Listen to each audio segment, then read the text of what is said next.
SSLC ವಿದ್ಯಾರ್ಥಿಗಳಿಗೆ ಪರೀಕ್ಷಾ ಸಿದ್ಧತೆ ನೇರ ಫೋನ್ ಇನ್ ಕಾರ್ಯಕ್ರಮ. ಎಸ್ಎಸ್ಎಲ್ಸಿ ತೃತೀಯ ಭಾಷೆ ಹಿಂದಿ ಪತ್ರಿಕೆ ಕೇಳುಗರ ಪ್ರಶ್ನೆಗಳಿಗೆ ಉತ್ತರಿಸಲಿದ್ದಾರೆ ಹಿಂದಿ ಭಾಷಾ ಶಿಕ್ಷಕರಾದ ಡಾಕ್ಟರ್ ವಿಜಿ ಎಸ್ ಮತ್ತು ದೇವಕಿಬಾಯಿ ಕೆಆರ್. ನಡೆಸಿಕೊಡುತ್ತಾರೆ ಬೇದ್ರೆ ಮಂಜುನಾಥ್. ಕೇಳುಗರಿಗೆಲ್ಲ ನಮಸ್ಕಾರ. ಇವತ್ತಿನ ಎಸ್ಎಸ್ಎಲ್ಸಿ ಪರೀಕ್ಷಾ ಸಿದ್ಧತೆ ನೇರ ಸಂವಾದ ಕಾರ್ಯಕ್ರಮಕ್ಕೆ ನಿಮ್ಮೆಲ್ಲರಿಗೂ ಸುಸ್ವಾಗತ. ಕೇಳುಗರೆ, ಇವತ್ತು ಎಸ್ಎಸ್ಎಲ್ಸಿಯ ತೃತೀಯ ಭಾಷೆ ಹಿಂದಿ ಪತ್ರಿಕೆಯನ್ನ ಕುರಿತು ನಾವು ಚರ್ಚೆ ಮಾಡ್ತಾ ಇದ್ದೇವೆ. ನಮ್ಮ ಜೊತೆಗೆ ಇಬ್ಬರು ಹಿಂದಿ ಸಹ ಶಿಕ್ಷಕರಿದ್ದಾರೆ.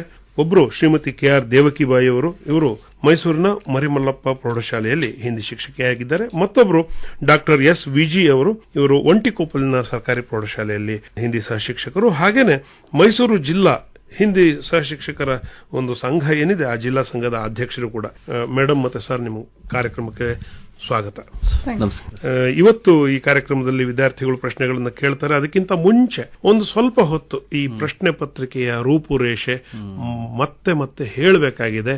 ಹೆದರಬೇಡಿ, ಇಷ್ಟೇ ಪ್ರಶ್ನೆಗಳಿರೋದು, ಇಷ್ಟೇ ಅಂಕ, 20 ಅಂಕ ಆಗ್ಲೇ ಇಂಟರ್ನಲ್ಸ್ ಇರೋದ್ರಿಂದ 80 ಅಂಕಕ್ಕೆ ಬರೀತೀರಿ, ಆಲ್ ದ ಬೆಸ್ಟ್ ಅಂತ ಹೇಳೋಣ ಅವರಿಗೆ. ಪ್ಯಾಟ್ರನ್ ಹೇಗಿದೆ? ನಮ್ಮಲ್ಲಿ ಪ್ಯಾಟ್ರನ್ ಈ ರೀತಿ ಇದೆ ಸರ್. ಗದ್ಯ ಪಾಠಕ್ಕೆ 32 ಅಂಕಗಳಿರುತ್ತೆ, ಪದ್ಯ ಪಾಠಕ್ಕೆ 20 ಅಂಕಗಳಿರುತ್ತೆ, ಪೂರಕ ಪಾಠ ಅನ್ನೋದಕ್ಕೆ 4 ಅಂಕಗಳಿರುತ್ತೆ, ವ್ಯಾಕರಣ ಪಾಠಕ್ಕೆ 8 ಅಂಕಗಳಿರುತ್ತೆ. ಇದರ ನಡುವೆ ಬೋಧ ಪಾಠ ಅಂತ ಹೇಳ್ತೀವಿ, ಅನುಚ್ಛೇದ ಕೊಟ್ಟಿ ಉತ್ತರ, ಅದಕ್ಕೆ 4 ಅಂಕಗಳಿರುತ್ತೆ. ನಿಬಂಧ ಪಾಠಕ್ಕೆ 4 ಅಂಕಗಳಿರುತ್ತೆ, ಪತ್ರ ಲೇಖನಕ್ಕೆ 5 ಅಂಕಗಳಿರುತ್ತೆ, ಅನುವಾದಕ್ಕೆ 3 ಅಂಕಗಳಿರುತ್ತೆ. ಅನುವಾದವೂ ಇದೆ ಸರ್. ಈ ಕನ್ನಡ ಅಥವಾ ಆಂಗ್ಲ ಭಾಷೆಯಲ್ಲಿ ಅನುವಾದ ಮಾಡೋದಕ್ಕೆ 3 ಅಂಕಗಳಿಗೆ ಇರುತ್ತೆ. ಇದರಲ್ಲಿ ಒಂದು ವ್ಯತ್ಯಾಸ ಇದೆ. ಮೊದಲು ಒಂದೊಂದೇ ಸಣ್ಣ ಸಣ್ಣದ ವಾಕ್ಯಗಳನ್ನ ಕೊಡ್ತಾ ಇದ್ರು. 3 ವಾಕ್ಯಗಳನ್ನ ಕೊಟ್ಟು 3 ವಾಕ್ಯಗಳಿಗೂ 1 ಅಂಕ ಅಂತ ನಿರ್ಧಾರ ಮಾಡ್ತಾ ಇದ್ರು. ಈ ಬಾರಿಯಿಂದ ಏನ್ ಮಾಡಿದ್ದಾರೆ, ಪ್ರಶ್ನೆ ಪತ್ರಿಕೆಯಲ್ಲಿ ಇದರಲ್ಲಿ ಒಂದು ಸಣ್ಣ ಅನುಚ್ಛೇದವನ್ನು ಕೊಡ್ತಾರೆ, 3-4 ವಾಕ್ಯಗಳನ್ನು ಒಳಗೊಂಡಂತ ಯಾವ್ದಾದ್ರು ಪಾಠದಲ್ಲಿ. ಅದನ್ನ 3-4 ವಾಕ್ಯಗಳನ್ನು ಒಟ್ಟಾರೆ ಅನುವಾದ ಮಾಡಿದಾಗ ಅದಕ್ಕೆ 3 ಅಂಕಗಳನ್ನ ಕೊಡೋದು ಅಂತ ಒಂದು ಸಣ್ಣ ಬದಲಾವಣೆ ಮಾಡಿದ್ದಾರೆ. ಈ ಪ್ರಶ್ನೆ ಪತ್ರಿಕೆಯಲ್ಲಿ ಈ ವರ್ಷ ಮತ್ತೊಂದು ಬದಲಾವಣೆ ಏನಪ್ಪಾ ಅಂದ್ರೆ, ಪತ್ರಲೇಖನ ಇದುವರೆಗೂ 4 ಅಂಕಕ್ಕೆ ಇರ್ತಾ ಇತ್ತು, ಈ ಬಾರಿ 5 ಅಂಕಗಳಿಗೆ ಒಂದು ಬದಲಾವಣೆ ಮಾಡಿಕೊಂಡಿದ್ದಾರೆ. ಮತ್ತೆ ಮೊದಲು 8 ಅಂಕಗಳು ಬಹುವಿಕಲ್ಪೀಯ ಪ್ರಶ್ನೆಗೆ ಅದೇ ರೀತಿ ಇದೆ. ಇದ್ರ ಜೊತೆಗೆ ಅನುರೂಪತ ಪ್ರಶ್ನೆಗಳು ಅದೇ ರೀತಿ 4 ಅಂಕಗಳಿಗಿದೆ. ಇದಾದ ನಂತರ ನಮ್ಮಲ್ಲಿ ಏಕವಾಕ್ಯ ಮೇ ಉತ್ತರ ಲಿಖಿ ಅಂತ ಮೊದಲು ಕಳೆದ ಬಾರಿ ಸ್ವಲ್ಪ ಜಾಸ್ತಿ ಇತ್ತು ಇದಕ್ಕೆ. ಈ ಬಾರಿ ನಮ್ಮಲ್ಲಿ 4 ಅಂಕಗಳಿಗೆ ಮೀಸಲು ಮಾಡ್ಕೊಂಡಿದ್ದಾರೆ. 2 ಅಂಕದ ಪ್ರಶ್ನೆಗಳು ಮೊದಲು 11 ಇರ್ತಾ ಇತ್ತು, ಈ ಬಾರಿ 8 ಪ್ರಶ್ನೆಗಳನ್ನ ಮಾತ್ರ ಮಾಡ್ಕೊಂಡಿದ್ದಾರೆ. ಇದರಲ್ಲಿ ಗದ್ಯದಿಂದ 4 ಪ್ರಶ್ನೆಗಳು, ಪದ್ಯದಿಂದ 2 ಪ್ರಶ್ನೆಗಳು, ಪೂರಕ ಪಾಠದಿಂದ 2 ಪ್ರಶ್ನೆಗಳು ಅಂತೇಳಿ ಒಟ್ಟು 8 ಪ್ರಶ್ನೆ ಮಾಡ್ಕೊಂಡಿದ್ದಾರೆ. ಇನ್ನು 3 ಅಂಕದ ಪ್ರಶ್ನೆಗಳು ನಮ್ಮಲ್ಲಿ 9 ಇರುತ್ತೆ. 9ರಲ್ಲಿ 5 ಪ್ರಶ್ನೆಗಳು ಗದ್ಯದಿಂದಲೇ ಬರುತ್ತೆ, ಮತ್ತು ಇದರ ಜೊತೆಗೆ 3 ಪ್ರಶ್ನೆಗಳು ಪದ್ಯದಿಂದ ಬರುತ್ತೆ. ಪದ್ಯದಲ್ಲಿ ಒಂದು ವಿಶೇಷ ಏನಪ್ಪಾ ಅಂದ್ರೆ, ಇಲ್ಲಿ ಒಂದು ಭಾವಾರ್ಥನ ಕೇಳ್ತಾರೆ. ವಿಶೇಷವಾಗಿ ಭಾವಾರ್ಥ ತುಳಸಿ ದೋಯೆಗಳಲ್ಲಿ ಇರುತ್ತೆ. ಇದಾದ ನಂತರ 2 ಪ್ರಶ್ನೆಗಳು ಯಾವ್ದಾದ್ರು ಪದ್ಯದಿಂದ 3 ಅಂಕದ 2 ಪ್ರಶ್ನೆಗಳನ್ನ ಕೇಳ್ತಾರೆ. ಇಲ್ಲೇ ಈ 3 ಅಂಕದ ಪ್ರಶ್ನೆಗಳಲ್ಲಿ ಅನುವಾದನೂ ಸಹ ಕೇಳ್ತಾರೆ. ಇದಾದ ನಂತರ 4 ಅಂಕದ ಪ್ರಶ್ನೆಗಳಲ್ಲಿ ಪದ್ಯ ಭಾಗವನ್ನ ಪೂರ್ಣಗೊಳಿಸಿ ಅಂತ ಕೇಳ್ತಾರೆ. ಮೊದಲನೇ ಲೈನು ಕೊನೆ ಲೈನ್ ಕೊಟ್ಟಿರ್ತಾರೆ, ಮಧ್ಯ ಒಂದು 4 ಲೈನ್ ಬಿಟ್ಟಿರ್ತಾರೆ. ಇದರಲ್ಲಿ ವಿಶೇಷವಾಗಿ ನಮ್ಮಲ್ಲಿ ಒಂದು ಕೋಶಿಶ್ ಕರ್ನೆ ವಾಲೋಂಕಿ ಕವಿ ಹಾರ ನಯಿ ಓತಿ ಅನ್ನುವಂತ ಒಂದು ಪದ್ಯ ಇದೆ. ಇದರಲ್ಲೇ ಎಲ್ಲಾ ಬಾರಿಯೂ ಕೇಳುವಂತಹ ಸಂಭವ ಹೆಚ್ಚಿದೆ ಸರ್. ಇದೊಂದಿದೆ. ಕೋಶಿಶ್ ಕರಿ. ಮತ್ತೊಂದು ಪ್ರಶ್ನೆ ಏನಪ್ಪಾ ಅಂದ್ರೆ, 4 ಅಂಕಗಳಿಗೆ ಗದ್ಯ ಪಾಠದಿಂದ ಕೇಳ್ತಾರೆ ಸರ್. ಈ ಗದ್ಯ ಪಾಠದಲ್ಲಿ ಗಿಲ್ಲು ಅಂತ ಒಂದು ನಮ್ಮಲ್ಲಿ ಪಾಠ ಇದೆ. ಈ ಪಾಠದಲ್ಲಿ ಗಿಲ್ಲುಕೆ ಕಾರ್ಯಕಲಾಪಕ್ಕೆ ಬಾರೆ ಮೇ ಲಿಖಿ ಅಂತ ಕೇಳಬಹುದು, ಅಥವಾ ಗಿಲ್ಲು ಕೋ ಲೇಖಿಕಾ ಕ್ಯಾ ಕ್ಯಾ ಸಿಕಾಯೆ, ಲೇಖಿಕಾನೆ ಕ್ಯಾ ಕ್ಯಾ ಸಿಕಾಯೆ ಅಂತ ಕೇಳಬಹುದು, ಅಥವಾ ಲೇಖಿಕಾ ನೆ ಗಿಲ್ಲು ಕೆ ಪ್ರಾಣ ಕೈಸೆ ಬಚಾಯೆ ಅಂತ ಕೇಳಬಹುದು. ಈ ರೀತಿ ಪ್ರಶ್ನೆಗಳನ್ನ 4 ಅಂಕದಕ್ಕೆ ಈ ಪಾಠದಲ್ಲಿ ಕೇಳಬಹುದು. ಇದು ಬಿಟ್ಟಂತೆ ಬಸಂತ್ ಕಿ ಸಚ್ಚಾಯಿ ಅಂತ ನಮ್ಮಲ್ಲಿ ಒಂದು ಪಾಠ ಇದೆ. ಇದರಲ್ಲಿ 2 ಪ್ರಶ್ನೆ ಕಾಮನ ಕೇಳ್ತಾ ಇರ್ತಾರೆ. ಬಸಂತ್ ಏಕ್ ಇಮಾನ್ದಾರ್ ಲಡ್ಕಾ ಹೈ ಕೈಸೆ, ಅಥವಾ ಪಂಡಿತ್ ರಾಜಕಿಶೋರ್ ಕೆ पंडित राजकिशोर की परोपकार भावना लिखिए ಅಥವಾ ಸಹಕಾರಿತಾ ಭಾವನಾ ಲಿಖಿ ಅಥವಾ ಮಾನವೀಯ ಗುಣೋಂ ಪರ್ ಪ್ರಕಾಶ್ ಡಾಲಿ ಅಂತ ಪ್ರಶ್ನೆ ಕೇಳ್ತಾರೆ ಸರ್. ಇದಾದ ನಂತರ ಕರ್ನಾಟಕ ಸಂಪದಾ ಪಾಠದಲ್ಲಿ ನಮ್ಮಲ್ಲಿ ಕರ್ನಾಟಕ ಸಂಪದಾ ಪಾಠದ ಪ್ರತಿ ಪ್ಯಾರಾಗ್ರಾಫ್ ಅಂದ್ರೆ ಅನುಚ್ಛೇದವು ಒಂದೊಂದು 4 ಅಂಕದ ಪ್ರಶ್ನೆ ಕೇಳೋ ರೀತಿಯಲ್ಲಿದೆ. ಅಲ್ಲಿ कर्नाटक में बहने वाली नदियों से क्या क्या लाभ है ಅಂತ ಪ್ರಶ್ನೆ ಕೇಳಬಹುದು. कर्नाटक की ಶಿಲ್ಪಕಲಾ या वास्तुकला के बारे में लिखी ಅಂತ ಕೇಳಬಹುದು. ಜನರಲ್ ನಾಲೆಜ್ ಇದ್ದಂಗೆ ಇದೆ. ಹೌದು ಸರ್. कर्नाटक के कवियों से ಕನ್ನಡ ಭಾಷಾ ಕಿ ದೇನ್ ಕ್ಯಾ ಹೇ, ಈ ರೀತಿ ಪ್ರಶ್ನೆಗಳನ್ನ 4 ಅಂಕದ ಪ್ರಶ್ನೆಗಳನ್ನ ಕೇಳುವಂತಹ ಪಾಠಗಳು ಮುಖ್ಯವಾದವಿದೆ ಸರ್. ಇದಲ್ಲದೆ ನಮ್ಮಲ್ಲಿ ಮಹಿಳಾ ಕಿ ಸಾಹಸಗಾತ ಅಂತ ಒಂದು ಪಾಠ ಇದೆ, ಅಲ್ಲೂ ಕೇಳಬಹುದಂತ ಸಂದರ್ಭ ಇರುತ್ತೆ ಸರ್. ಇದಾದ ನಂತರ 4 ಅಂಕದ ಪ್ರಶ್ನೆಯಲ್ಲಿ ನಮಗೆ ಅನುಚ್ಛೇದ ಅಂತ ಒಂದು ಪ್ರಶ್ನೆ ಕೊಡ್ತಾರೆ, ಪ್ಯಾಸೇಜ್. ಅಲ್ಲೇ ಒಂದು ಸಣ್ಣ ಅನುಚ್ಛೇದ ಕೊಟ್ಟಿರ್ತಾರೆ, ಅದಕ್ಕೆ 4 ಸಣ್ಣ ಪ್ರಶ್ನೆಗಳನ್ನ ಕೊಟ್ಟಿರ್ತಾರೆ. ಕಾಂಪ್ರಿಹೆನ್ಷನ್ಗೆ ಪ್ಯಾಸೇಜ್ ಸರ್, ಇದಕ್ಕೆ 4 ಅಂಕ ಇರುತ್ತೆ. ಇದಾದ ನಂತರ ನಿಬಂಧ ಕೊಡ್ತಾರೆ. ನಿಬಂಧ ವಿಷಯಗಳು ಪ್ರಸ್ತುತ ಪಾಠದಲ್ಲಿ ಕೆಲವು ವಿಷಯಗಳನ್ನ ಕೊಟ್ಟಿದ್ದಾರೆ 4 ಅಂಕಕ್ಕೆ. ಆ ವಿಷಯಗಳು ಏನೇನಪ್ಪ ಬರಬಹುದು, ಅದ್ರಲ್ಲೂ 1-2 ಆಯ್ಕೆ ಮಾಡ್ಕೋಬಹುದು. ಜನಸಂಖ್ಯಾ ಕಿ ಸಮಸ್ಯೆ, ನಾರಿ ತುಮ್ ಕೇವಲ್ ಶ್ರದ್ಧಾ ಹೋ, पर्यटन का महत्व, नागरिकों के कर्तव्य, बेरोजगारी की समस्या, मोबाइल का उपयोग, महंगाई की समस्या, ವನ ಮಹೋತ್ಸವ, ಈ ವಿಷಯಗಳನ್ನ ನಮ್ಮ ಪಠ್ಯ ಪುಸ್ತಕದಲ್ಲಿ ಕೊಟ್ಟಿದ್ದಾರೆ. ಕೆಲವು ವಿಷಯಗಳನ್ನ ಕೊಟ್ಟಿದ್ದಾರೆ. ಇವುದ್ರಲ್ಲೂ ಒಂದು ವಿಷಯನ ಆಯ್ಕೆ ಮಾಡ್ಕೋಬಹುದು. ಅಥವಾ ನಿಬಂಧದಲ್ಲಿ ಕೆಲವು ಇತ್ತೀಚಿನ ವಿಶೇಷವಾದಂತಹ ಸಮಸ್ಯೆಗಳಿರುವಂತ ವಿಷಯಗಳನ್ನ ಆಯ್ಕೆ ಮಾಡಿಕೊಂಡು 1-2 ಕೊಡಬಹುದು. ಅದರಲ್ಲಿ ನಾನು ಕೆಲವನ್ನ ಆಯ್ಕೆ ಮಾಡಿದ್ದೀನಿ. ಬೇಟಿ बचाओ बेटी पढ़ाओ, स्वच्छ भारत अभियान या mission, make in India, corona या कोविड-19. ಇದು ಈ ವರ್ಷ ಅದು ಕೇಳಬಹುದು, ಕೇಳಬಾರದು ಅಂತಿಲ್ಲ, ಬರೀತಾರೆ, ಚೆನ್ನಾಗಿ ಬರೀತಾರೆ. इंटरनेट का महत्व, विज्ञान से लाभ हानि, समय का महत्व, खेलों का महत्व, ಈ ರೀತಿ ಏನ್ ಬೇಕಾದ್ರೂ ಕೊಡಬಹುದು. ಅವರು ಬರೀಲಿಕ್ಕೆ ರೆಡಿ ಆಗಿದ್ದಾರೆ. ಮೊದಲು ಒಂದು ಕರೆ ಬರ್ತಾ ಇದೆ, ತಗೊಂಡ್ಬಿಡೋಣ. ಹಲೋ. ನಮಸ್ಕಾರ. ನಮಸ್ತೆ ಸರ್. ನಿಮ್ಮ ಹೆಸರು? ನನ್ನ ಹೆಸರು ರಾಧಿಕಾ ಅಂತ. ರಾಧಿಕಾ, ಕಾರ್ಯಕ್ರಮಕ್ಕೆ ಸ್ವಾಗತ. ಎಲ್ಲಿ ಓದ್ತಾ ಇರೋದು? ಸರ್, ನಾನು ಗವರ್ನಮೆಂಟ್ ಹೈಸ್ಕೂಲ್ ಹೂಟ್ಗಳ್ಳಿಯಿಂದ. ಪ್ರಶ್ನೆ ಕೇಳ್ತೀಯ ಮಗು? ಹೌದು ಸರ್. ಸರ್, ಇದು 3-4 ವಾಕ್ಯದ ಪ್ರಶ್ನೆಗಳಿರುತ್ತಲ್ಲ ಸರ್, ಅದನ್ನ ನಾವು ಪಾಯಿಂಟ್ ಹಾಕೊಂಡ್ ಬರೆದ್ರೆ ಒಳ್ಳೇದಾ ಅಥವಾ ವಾಕ್ಯದ ರೂಪದಲ್ಲೇ ಬರ್ಕೊಂಡು ಹೋದ್ರೆ ಒಳ್ಳೇದಾ ಸರ್? ಪಾಯಿಂಟ್ ಇದು ಭಾಷಾ ವಿಷಯ ಆಗಿರೋದ್ರಿಂದ ಆ ಪಾಯಿಂಟ್ ಗಳನ್ನ ವಾಕ್ಯಬದ್ಧವಾಗಿ ನಿರಂತರವಾಗಿ ಬರೆಯೋದ್ರಿಂದ ಮಾರ್ಕ್ ಸಿಗುತ್ತೆ. ಇದು ಕಂಟೆಂಟ್ ವಿಷಯ ಆಗಿದ್ರೆ ನಿಜವಾಗ್ಲೂ ಪಾಯಿಂಟ್ ಬರೆಯೋದು ಓಕೆ. ಇದು ಭಾಷಾ ವಿಷಯ, ಇಲ್ಲಿ ಪ್ರಧಾನವಾಗಿ ನೋಡೋದು ಭಾಷೆನೆ.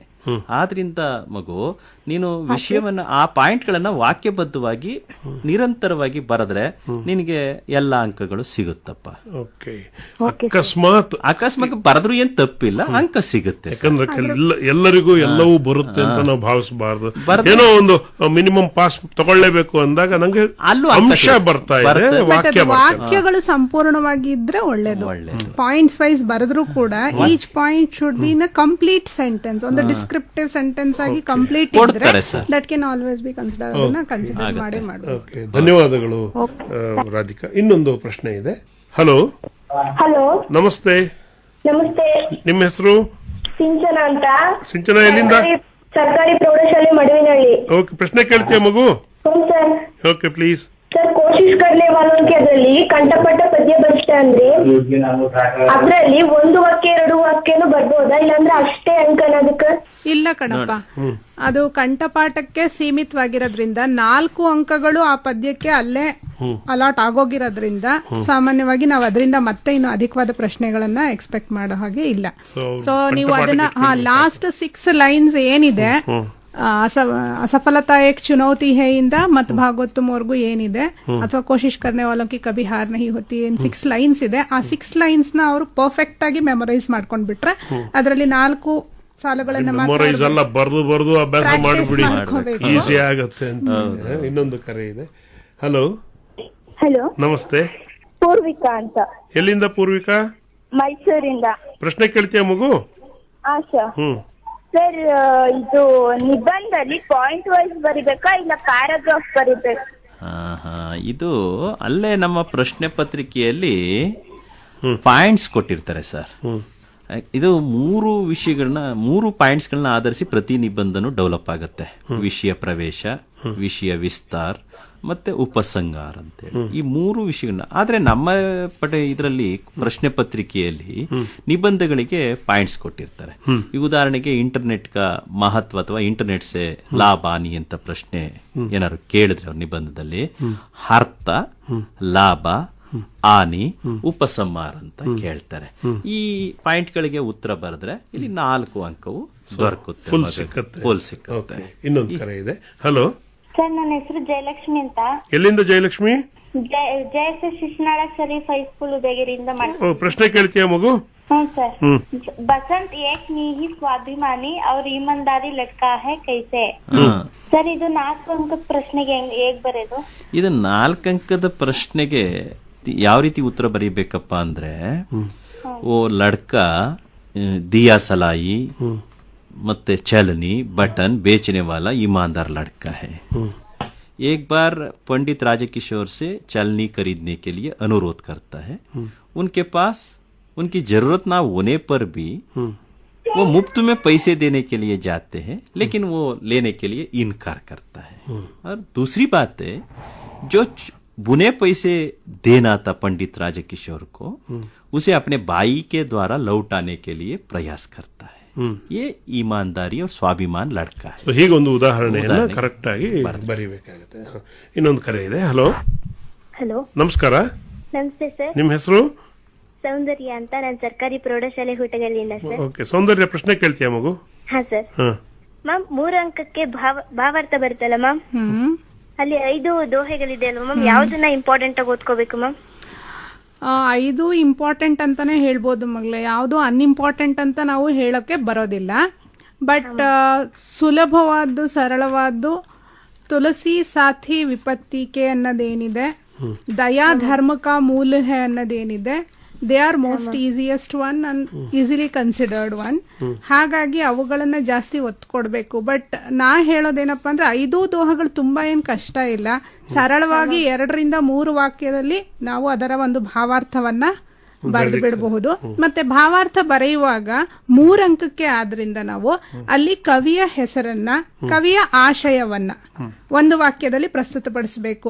ಪ್ರಸ್ತುತ दोहे को तुलसीदास द्वारा लिखित तुलसी के दोहे से लिया गया है.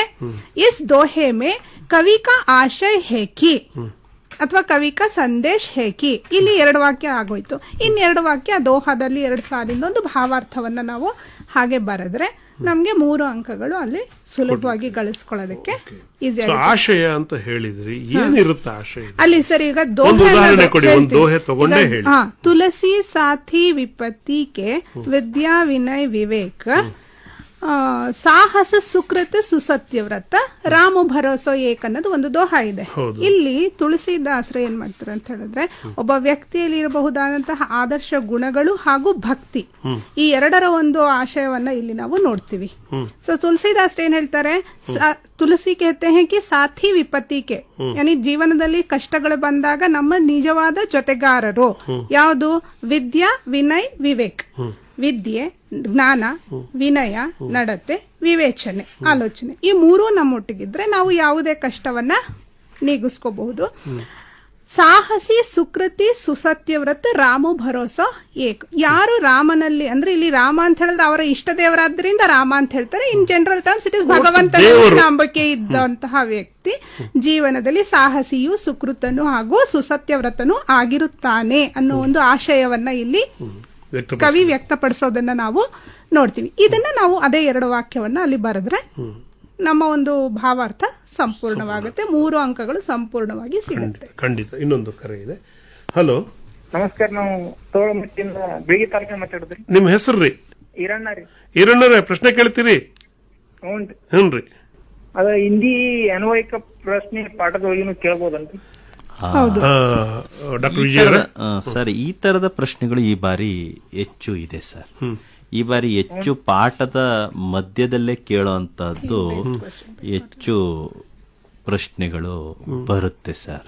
ಉದಾಹರಣೆಗೆ ಈಗ ಸಮಯ್ ಕಿ ಪೆಹಚಾನ್ ಕವಿತಾ ಅಂತ ಇರುತ್ತೆ. ಅವರು ಈ ರೀತಿ ಕೇಳ್ಬಿಡ್ತಾರೆ, ಸಮಯ್ ಕಿ ಪೆಹಚಾನ್ ಕವಿತಾ ಕಾ ಆಶಯ ಕ್ಯಾ ಹೇ, ಡೈರೆಕ್ಟ್ ಆಗಿ ಕೇಳ್ಬಿಡ್ತಾರೆ ಅಂತ ಕೇಳ್ಬಿಡ್ತಾರೆ. ಮತ್ತೆ ಇನ್ನೊಂದ್ ಏನ್ ಮಾಡ್ತಾರೆ, ಬಸಂತ್ ಕೆ ಬಾರೆ ಮೇ ಆಪ್ ಕ್ಯಾ ಜಾನ್ತೆ ಹೇ, ಟೆಕ್ಸ್ಟ್ ಬುಕ್ ಅಲ್ಲಿ ಇರಲ್ಲ. ಸರಿ. ಇದನ್ನ ಕೇಳಿ ಆದ್ರೆ ಬಸಂತ್ ಬಗ್ಗೆ ನೀವು ಓದಿದ್ದೀರಲ್ಲ. ಓದಿದ್ದೀವಿ, ಕಂಟೆಂಟ್ ಸೇಮ್, ಆದ್ರೆ ಅಭ್ಯಾಸದಲ್ಲಿ ಪ್ರಶ್ನೆಗಳಿರಲ್ಲ. ಅನ್ವಯಿಕ ಆದ್ರೆ ಕಂಟೆಂಟ್ ಇದ್ರ ಮೇಲೆ ಕೇಳುವಂತ ಚಾನ್ಸಸ್ ಗಿಲ್ಲುನಲ್ಲೂ ಕೇಳಬಹುದು. ಕೇಳ್ತಾರೆ ಸರ್, ಎಲ್ಲರೂ ಕೇಳ್ತಾರೆ.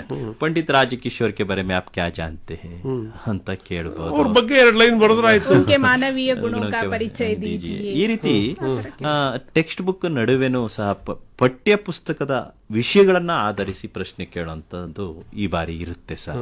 ಅಭ್ಯಾಸದ ಪ್ರಶ್ನೆಗಳೇ ಪ್ರಧಾನ ಅಲ್ಲ. ಹಂಗಲ್ಲ, ಹುಡುಗರು ಮತ್ತೆ ಕನ್ಫ್ಯೂಸ್ ಆಗೋದು ಬೇಡ. ಪಾಠ ಓದಿದ್ದೀರಿ, ಇರೋ ಪಾಠದಲ್ಲಿರೋದನ್ನೇ ಕೊಟ್ಟಿದ್ದಾರೆ, ಅದು ಬಿಟ್ಟು ಏನು ಕೇಳಿರೋದಿಲ್ಲ ಸರ್.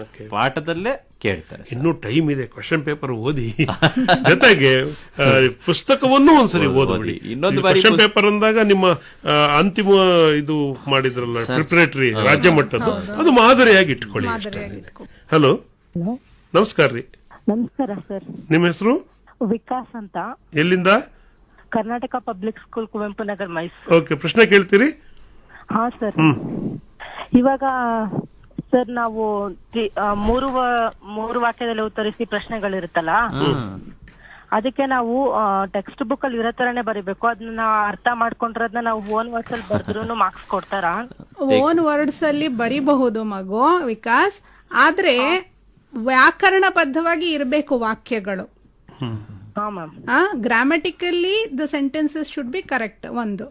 ಹಾಗಾಗಿ ಕಂಟೆಂಟ್ ಏನ್ ಕಾನ್ಸೆಪ್ಟ್ ಏನಿರುತ್ತೆ ಅದನ್ನ ನೀವು ಖಂಡಿತ ಬರಿಬಹುದು. ಈಗ ಗಿಲ್ಲು ಕೆ ಪ್ರಾಣ ಬಚಾನೆ ಕೆ ಲಿಯೆ ಲೇಖಿका ने क्या क्या किया, अल्वा, उसे होले से उठाकर अपने कमरे में लाई, घावों पर जो रक्त था उसे रुई से पोंछा, फिर उस पर पेंसिलिन का मरहम लगाया, कई घंटों के उपचार के बाद उसके मुंह में एक बूंद पानी टपकाया. ಇದು ಕಾನ್ಸೆಪ್ಟ್. ಇದನ್ನ ನಾನು ನನ್ನ ವಾಕ್ಯದಲ್ಲಿ ಹೇಳಿದ್ದೀನಿ, ನೀನು ಇನ್ನೊಂದೆರಡು ಶಬ್ದಗಳನ್ನ ಬದಲಾಯಿಸ್ಬಿಟ್ಟು ನಿನ್ನ ವಾಕ್ಯದಲ್ಲಿ ಖಂಡಿತ ಬರಿಬಹುದು. ಆದ್ರೆ ಈ ಬೇಸಿಕ್ ಕಾನ್ಸೆಪ್ಟ್ ಏನಿದೆ ಅದು ಬದಲಾಗಬಾರ್ದು. ಮತ್ತೆ ನಿನ್ನ ವಾಕ್ಯಗಳು ವ್ಯಾಕರಣಬದ್ಧವಾಗಿ ಇರಬೇಕು. ಹಾಗಿದ್ದಾಗ ಅಂಕ ಪಡೆಯೋದಕ್ಕೆ ಏನು ತೊಂದರೆ ಇಲ್ಲ.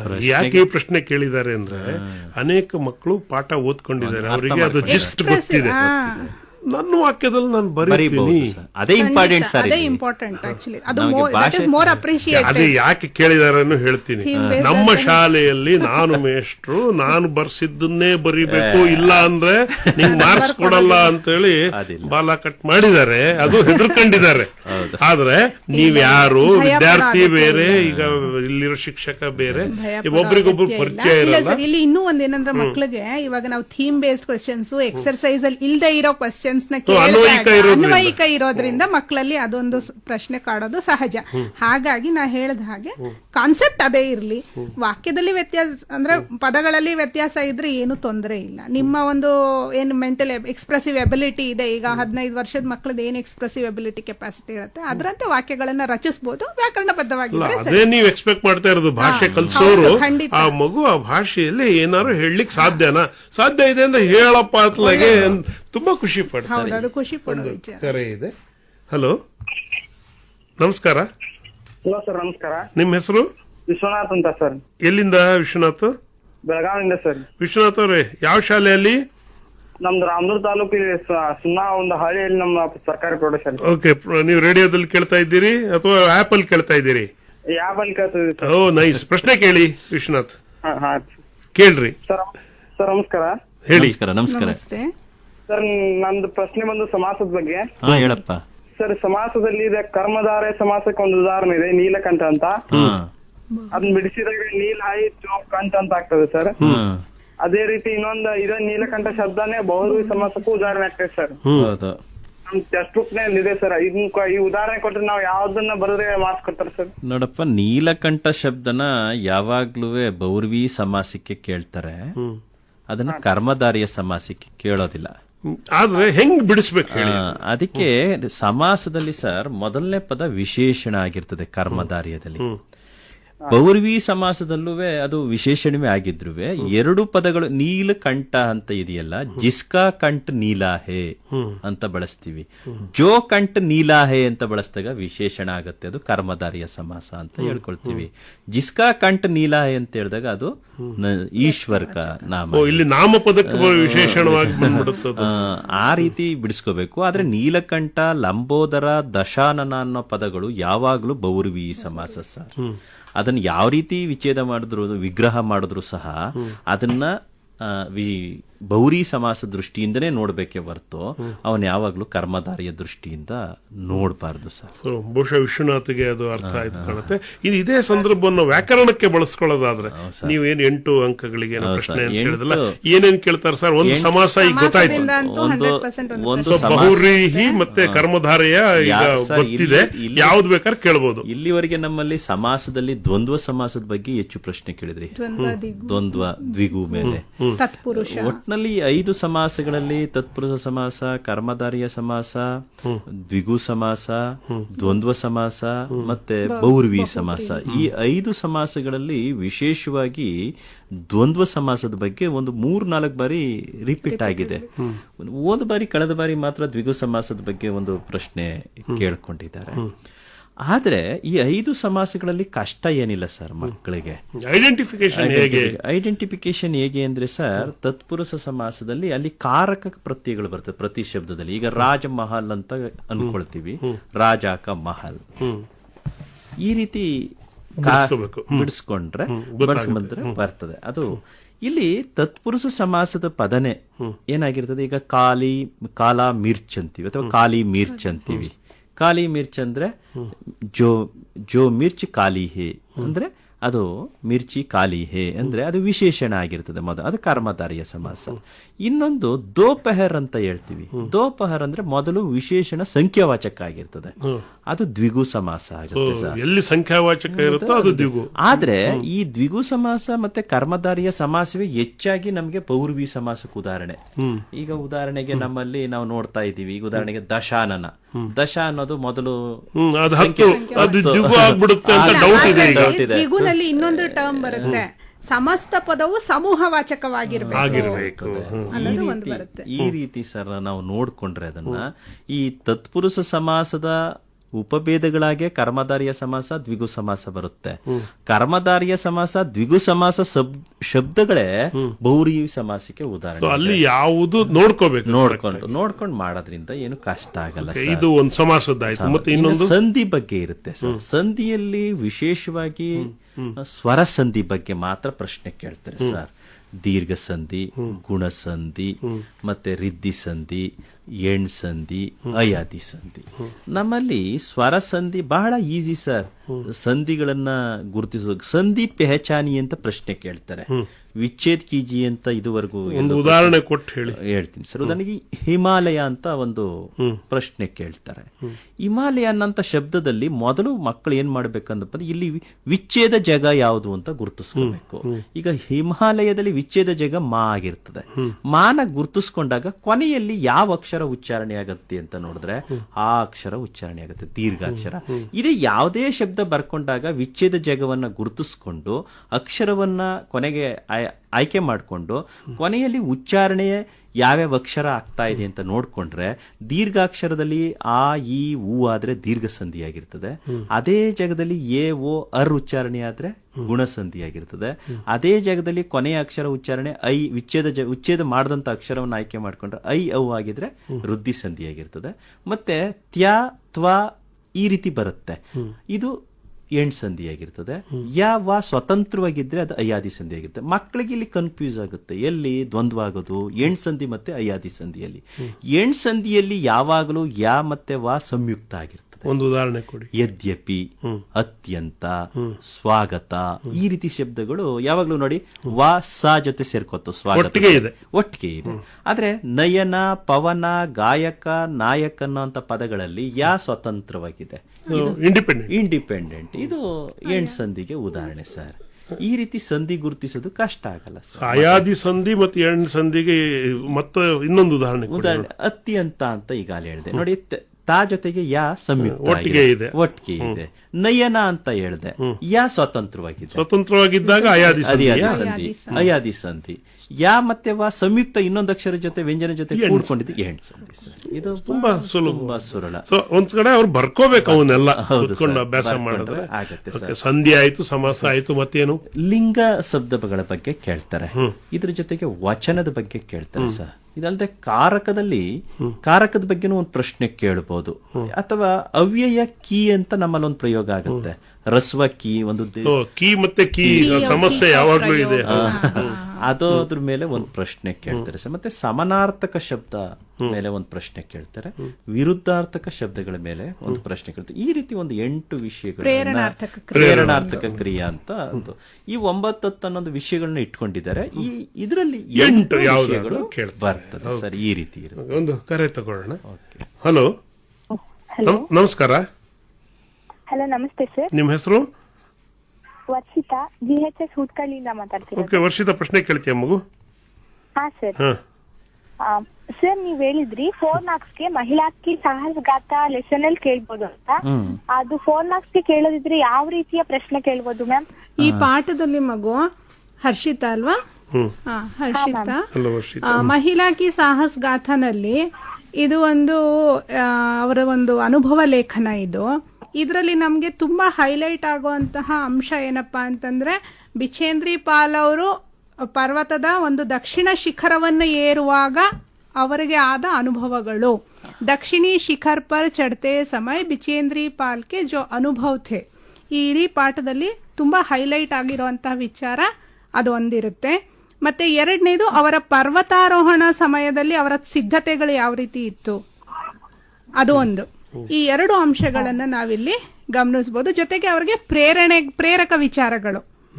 ಈಗ ಸಿದ್ಧತೆಗಳಲ್ಲಿ ಅವರು ಪ್ರಾಕ್ಟೀಸ್ ಮಾಡಿದ್ದು, ಕಾಲಾನಾಗ್ ಪರ್ವತವನ್ನ ಏರಿದ್ದು ಅದೆಲ್ಲ ಬಂದ್ಬಿಡುತ್ತೆ. ಪ್ರಶಿಕ್ಷಣ ತಗೊಂಡಿದ್ದು ಅದೆಲ್ಲ ಬಂದ್ಬಿಡುತ್ತೆ. ಮತ್ತೆ ಪರ್ವತಾರೋಹಿಗಳ ಸಮ್ಮೇಳನದಲ್ಲಿ ಅವರು ತೇನ್ಸಿಂಗ್ ನೋರ್ಗೆ, ಇವರನ್ನ ಜಿಂಕೆ ತಾಬಿ ಅವ್ರನ್ನೆಲ್ಲ ಭೇಟಿ ಆಗಿದ್ದ ವಿಚಾರಗಳು, ಅದೆಲ್ಲ ಅವ್ರಿಗೆ ಇನ್ಸ್ಪಿರೇಷನ್ ಮತ್ತೆ ಪ್ರಾಕ್ಟೀಸಿಂಗ್ ಅಲ್ಲಿ, ತಯಾರಿಯಲ್ಲಿ, ಪೂರ್ವ ಸಿದ್ಧತೆಯಲ್ಲಿ ಬಂದ್ಬಿಡುತ್ತೆ. ಬಟ್ ಇಲ್ಲಿ ದಕ್ಷಿಣಿ ಶಿಖರವನ್ನು ಏರಿದಾಗ ಅವರಿಗೆ ಆದಂತಹ ಅನುಭವಗಳ 4 ಅಂಶಗಳನ್ನ ಅಲ್ಲಿ ತುಂಬಾ ನೀಟಾಗಿ ಕೊಟ್ಟಿದ್ದಾರೆ. दक्षिणी शिखर पर चढ़ते समय हवा बहुत तेज चल रही थी. तेज हवा के कारण हवा के झोंके के कारण बर्फ के भुरभुरे कण उड़ रहे थे, तो उनको आगे का रास्ता ठीक से दिखाई नहीं दे रहा था. उन्हें लगा कि मतलब सफलता बहुत नजदीक है और ढलान एकदम नीचे चली गई थी. ಈ ಒಂದು 4-5 ಅಂಶಗಳಿದೆ. ಇದನ್ನ ನಾವು ಹೆಚ್ಚು ಫೋಕಸ್ ಖಂಡಿತ ಅಲ್ಲಿ ಪ್ರಶ್ನೆ ನೇರವಾಗಿ ಅವ್ರು ಕೇಳೋದಾದ್ರೆ ಸರ್, ಬಿಚೇಂದ್ರಿ ಪಾಲ್ಕೋ ದಕ್ಷಿಣಿ ಶಿಖರ್ ಪರ್ವತಾರೋಹಣ ಕೆ ಅವಸರ ಪರ್ ಪ್ರಾಪ್ತ ಅನುಭವ ಡೈರೆಕ್ಟ್ ಆಗಿ ಕೇಳಿ ಅದ್ರ ಮೇಲೆನೆ ಸುತ್ತಿ ಬೇರೆ ಬೇರೆ ತರದ ಪ್ರಶ್ನೆಗಳನ್ನ ಕೇಳಿ. ಇಲ್ಲಿ ಕಾನ್ಸೆಪ್ಟ್ ಬರೋದು 2, ಒಂದು ಅವರ ಪ್ರಿಪರೇಷನ್, ಇನ್ನೊಂದು ಅವರ ಅನುಭವ. ಇನ್ನೊಂದು ಕರೆ ಇದೆ. ಹಲೋ, ಹಲೋ, ನಮಸ್ಕಾರ. ಹಲೋ ಸರ್, ನಮಸ್ಕಾರ. ನಿಮ್ಮ ಹೆಸರು? ಹಲೋ ಸರ್, ನನ್ನ ಹೆಸರು ದುಷ್ಯಂತ್ ಕುಮಾರ್ MG ಅಂತ, ಊಟ್ಕಳ್ಳಿ ಶಾಲೆಯಿಂದ ಮಾತಾಡ್ತಾ ಇರೋದು. ದುಷ್ಯಂತ್ ಕುಮಾರ್ ಪ್ರಶ್ನೆ ಕೇಳ್ತೀಯ ಮಗು? ಹಾ ಸರ್, ಕೇಳ್ತೀನಿ ಸರ್. ಈಗ ಅನುರೂಪತಾ ಇದೆಯಲ್ಲ 4 ಮಾರ್ಕ್ಸ್ಗೆ ಸರ್, ಅದರಲ್ಲಿ ಯಾವ ರೀತಿ ಯಾವ ಪಾಠದಿಂದ ಬರ್ಬೋದು ಅಂತ ಸ್ವಲ್ಪ ಕೇಳ್ಬೇಕಾಯ್ತು ಸರ್.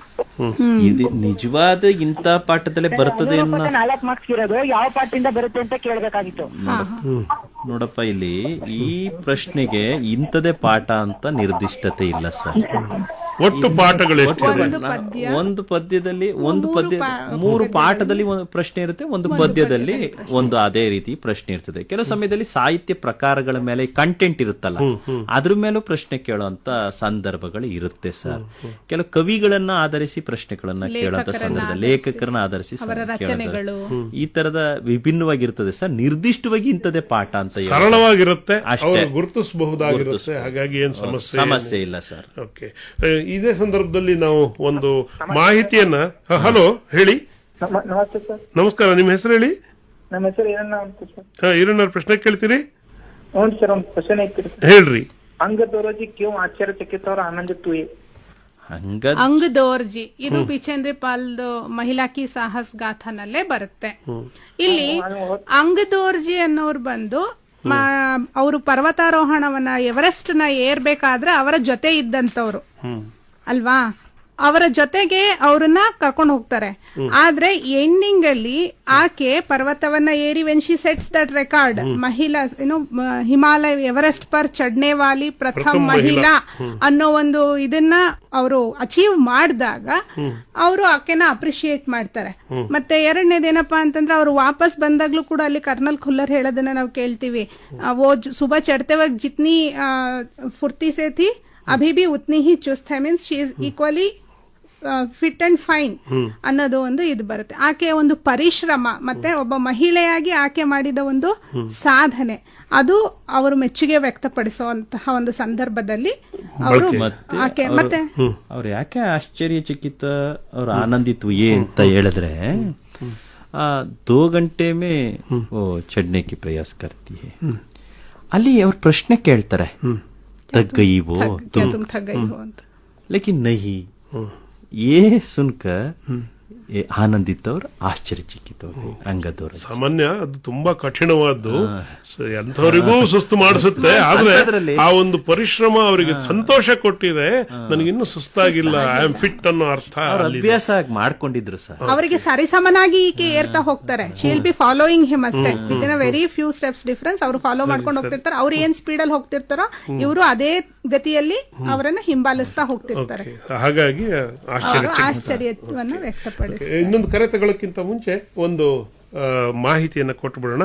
ನೀವೇನು ಈ ನಮ್ಮ ಸಂವಾದವನ್ನು ಕೇಳ್ತಾ ಇದ್ದೀರಿ, ಈ ಸಂವಾದವನ್ನ ಫೇಸ್ಬುಕ್ ಅಲ್ಲೂ ನೀವು ನೋಡಬಹುದು, ಕೇಳಬಹುದು. ಹಾಗೇನೆ ಇದರ ಒಂದು ಧ್ವನಿ ಮುದ್ರಣವನ್ನ ಯೂಟ್ಯೂಬ್ ಅಲ್ಲೂ ಕೂಡ ಅಪ್ಲೋಡ್ ಮಾಡಲಾಗುತ್ತೆ. ಸಾಮಾನ್ಯವಾಗಿ ಶನಿವಾರ ಭಾನುವಾರಗಳಂದು ಈ SSLC ಪೂರ್ವ ಸಿದ್ಧತಾ ಪರೀಕ್ಷೆಯ ಒಂದು ಧ್ವನಿ ಮುದ್ರಣವನ್ನು ಪ್ರಸಾರ ಮಾಡ್ತಕ್ಕಂಥ ಒಂದು ವ್ಯವಸ್ಥೆ ಮಾಡ್ಕೊಂಡಿದ್ದೇವೆ. ಶನಿವಾರ 4 ಗಂಟೆಗೆ ಸಂಜೆ ಮತ್ತೆ ಭಾನುವಾರ 3 ಗಂಟೆ 40 ನಿಮಿಷಕ್ಕೆ ಮಧ್ಯಾಹ್ನ ಅದು ಮರುಪ್ರಸಾರ ಆಗುತ್ತೆ. ಹಾಗೇನೆ ನಿಮ್ಮಲ್ಲೆಲ್ಲ ಒಂದು ಮನವಿ, ಯೂಟ್ಯೂಬ್ ಚಾನಲ್ ಮೈಸೂರದೇ ಇದೆ, FM 100.6. ಅಲ್ಲಿ ನೀವು ಸಬ್ಸ್ಕ್ರೈಬ್ ಮಾಡಿದ್ರೆ ನಿಮಗೆ ಅತಿ ಹೆಚ್ಚು ಬೇರೆ ಬೇರೆ ಕಾರ್ಯಕ್ರಮಗಳು ಕೂಡ ಕೇಳಲಿಕ್ಕೆ ಸಿಗುತ್ತೆ. ಯೂಟ್ಯೂಬ್ ಅನ್ನು ಸಬ್ಸ್ಕ್ರೈಬ್ ಮಾಡ್ತೀರಿ ಅಂತ ಅಂದ್ಕೊಳ್ತೇನೆ. ಫೇಸ್ಬುಕ್ ಅಲ್ಲೂ ಇದೆ, ಹಾಗೆ ನೀವು ಅದನ್ನ ಫಾಲೋ ಮಾಡಬಹುದು. ಇನ್ನೊಂದು ಕರೆ ತಗೊಳ್ಳೋಣ. ಹಲೋ ಹಲೋ, ನಮಸ್ಕಾರ. ನಿಮ್ಮ ಹೆಸರು? ಚಂದನ ಅಂತ. ಚಂದನ, ಎಲ್ಲಿಂದ ಹೇಳಿ? ಮೈಸೂರು. ಪ್ರಶ್ನೆ ಕೇಳ್ತೀರಿ? ಅನುವಾದ ಇದೆಯಲ್ಲ ಮ್ಯಾಮ್, ಅನುವಾದಲ್ಲಿ ಈಗ ಸೆಂಟೆನ್ಸ್ ಟೈಪ್ ಕೊಡ್ತೀರಾ ಅಥವಾ ಓನ್ಲಿ 1 ಸೆಂಟೆನ್ಸ್ ಅಥವಾ ಪ್ಯಾರಾಗ್ರಾಫ್ ಟೈಪ್ ಕೊಡ್ತೀರಾ ಮ್ಯಾಮ್ ಅನುವಾದ ಟ್ರಾನ್ಸ್ಲೇಟ್ ಮಾಡೋದು? If you have heard the programme from the beginning it should have been clear with you by now. ಇಲ್ಲಿ ಸರ್ ಹೇಳಿದ್ರು ಆಗ್ಲೇನೆ 3 ಅಂಕದ ಪ್ರಶ್ನೆಗಳ ಒಳಗೇನೆ ಅನುವಾದವನ್ನ ಸೇರಿಸ್ಕೊಂಡಿದ್ದಾರೆ. 3 ಅಂಕಕ್ಕಿದೆ. ಮೊದಲು 4 ಅಂಕಗಳಿಗಿತ್ತು, ಲಾಸ್ಟ್ ಅಲ್ಲಿ ಬರ್ತಾ ಇತ್ತು. ಇಟ್ ವಾಸ್ ಅ ಡಿಫರೆಂಟ್ ಮೀನ್. ಅದರಲ್ಲಿ 4 ಬೇರೆ ಬೇರೆ ಪಾಠದ ವಾಕ್ಯಗಳು ಇರ್ತಾ ಇತ್ತು. ಬಟ್ ಈಗ ಹಾಗಲ್ಲ, ಯಾವುದಾದರೂ ಒಂದು ಪಾಠದಿಂದ 3 ವಾಕ್ಯದಂತಹ ಸರಳವಾದ ಒಂದು ಪ್ಯಾರಾಗ್ರಾಫ್ನ ಅನುಚ್ಛೇದವನ್ನ ಆಯ್ಕೆ ಮಾಡ್ಕೋತಾರೆ. So it becomes more easy, continuity ಇರುತ್ತೆ. ಟ್ರಾನ್ಸ್ಲೇಷನ್ಗೂ ಅನುವಾದ ಮಾಡೋದಕ್ಕೂ ಬಹಳ ಸುಲಭ ಆಗುತ್ತೆ. ಒಂದು ಉದಾಹರಣೆಗೆ ಬೇಕಾದ್ರೆ ನಾವು ಬಾಲಶಕ್ತಿ ಪಾಠದಲ್ಲಿ ಲಾಸ್ಟ್ ನಲ್ಲಿ ಆ ಕಲೆಕ್ಟರ್ ಮಕ್ಕಳನ್ನ ಹೊಗಳ್ತಾ ಹೇಳ್ತಾರೆ, इस गांव को साफ सुथरा देखकर मुझे हार्दिक प्रसन्नता हुई है. बच्चों ने बहुत गांव को एक आदर्श गांव बनाया है. इनकी जितनी बढ़ाई की जाए उतनी ही थोड़ी है. ನೋಡಿ, ಇದು 3 ಸರಳವಾದ ವಾಕ್ಯಗಳು ಕಂಟಿನ್ಯೂಸ್ ಆಗಿ ಬರುತ್ತೆ. ಕಡಿಮೆನೆ. ಮಕ್ಕಳು ಈ ಊರನ್ನ ಇಷ್ಟೊಂದು ಸ್ವಚ್ಛವಾಗಿಟ್ಟಿದ್ದಾರೆ, ಒಂದು ಆದರ್ಶ ಹಳ್ಳಿಯನ್ನಾಗಿ ಮಾಡಿದ್ದಾರೆ. ಅದನ್ನು ನಾವಲ್ಲಿ ಒಂದು ಸಮರಿ ಟೈಪ್ ನಲ್ಲೇನೆ ಅದನ್ನ ಟ್ರಾನ್ಸ್ಲೇಟ್ ಮಾಡ್ಕೊಂಡು ಬರೆದ್ಬಿಡಬಹುದು. ಇದು ಇಂಗ್ಲಿಷ್ ಅಲ್ಲೂ ಬರೀಬಹುದಾ? ಯಾಕಂದ್ರೆ ಇಂಗ್ಲಿಷ್ ಮೀಡಿಯಂ ವಿದ್ಯಾರ್ಥಿಗಳು ಏನ್ ಮಾಡ್ತಾರೆ, ನಂಗೆ ಕನ್ನಡ ಬರೀಲಿಕ್ಕೆ ಇಲ್ಲ ಸರ್. ಅದು ಮೊದಲು ಮಾತೃಭಾಷಾ में ಅನುವಾದ कीजिए ಇರ್ತಾ ಇತ್ತು. But since long time it has been changed. ಇವಾಗ ಹೇಗೆ ಅಂದ್ರೆ ಕನ್ನಡಿಯ ಅಂಗ್ರೇಜಿ में ಅನುವಾದ कीजिए ಅಂತ ಹೇಳಿರ್ತಾರೆ. ಸೊ ಅವರು ಕಂಫರ್ಟಬಲ್ ಆಗಿ ಎರಡರಲ್ಲೂ ಬರೀಬಹುದು. ಇನ್ನೊಂದು ಕರೆ ಇದೆ. ಹಲೋ, ನಮಸ್ಕಾರ. ಅನಿತಾ ಅಂತ. ಎಲ್ಲಿಂದ ಅನಿತಾ? ಸರ್, ಇಲ್ಲ ಡೋರ್ನಳ್ಳಿ ಸ್ಕೂಲ್ ಇಂದ. ಓಕೆ, ಪ್ರಶ್ನೆ ಕೇಳ್ತೀಯ ಮಗು? ಸರ್, ಇದು ಪದ್ಯ ಯಾವ್ಯಾವ್ದು ಕೊಡ್ಬೋದು ಅಂತ. ಯಾವ್ದಕ್ಕೆ? ಪ್ರಶ್ನೆ ಉತ್ತರಕ್ಕ, ಮೆಮೊರೈಸೇಷನ್ ಈಗ ಅಥವಾ ಭಾವಾರ್ಥಕ್ಕ? ಪದ್ಯ ಮೆಮೊರೈಸೇಷನ್ ಗಲ್ವಪ್ಪ, ಪದ್ಯ ಭಾಗ ಪೂರಾ ಕೀಜಿಯೇ ಅದಕ್ಕಲ್ವಾ?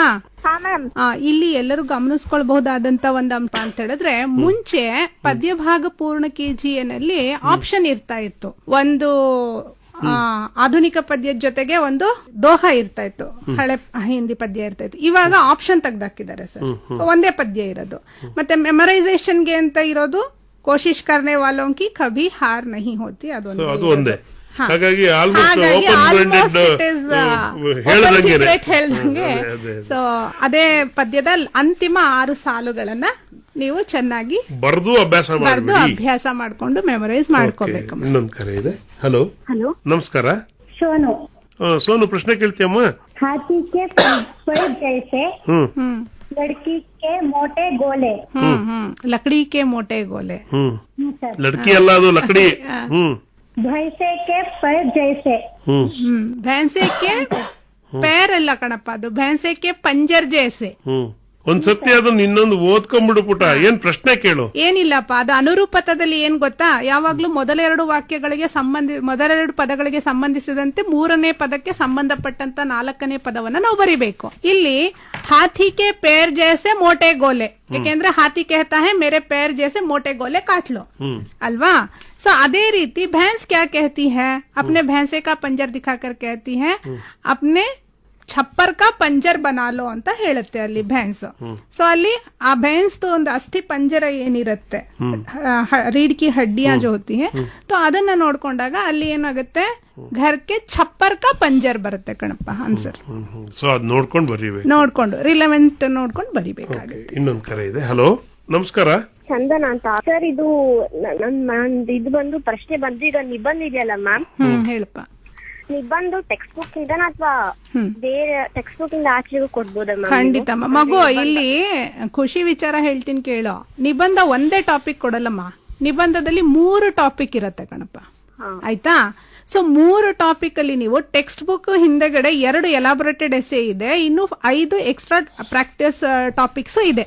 ಸರ್ ಅವಾಗ್ಲೇ ಇಡೀ ಲಿಸ್ಟ್ ನಿಮ್ಗೆ ಹೇಳಿದ್ರು. ಜನಸಂಖ್ಯಾ ಕಿ ಸಮಸ್ಯೆ, ನಾರಿ ತುಮ್ ಕೇವಲ್ ಶ್ರದ್ಧಾ ಹೋ, ಬೇರೋಜ್ಗಾರಿ ಕಿ ಸಮಸ್ಯೆ, ಪರ್ಯಟನ್ ಕಾ ಮಹತ್ವ, ಇದೆಲ್ಲ ಪ್ರಾಕ್ಟೀಸ್ ಕೊಟ್ಟಿರುವಂತ ಟಾಪಿಕ್ಸ್ ನಿಮ್ಗೆ.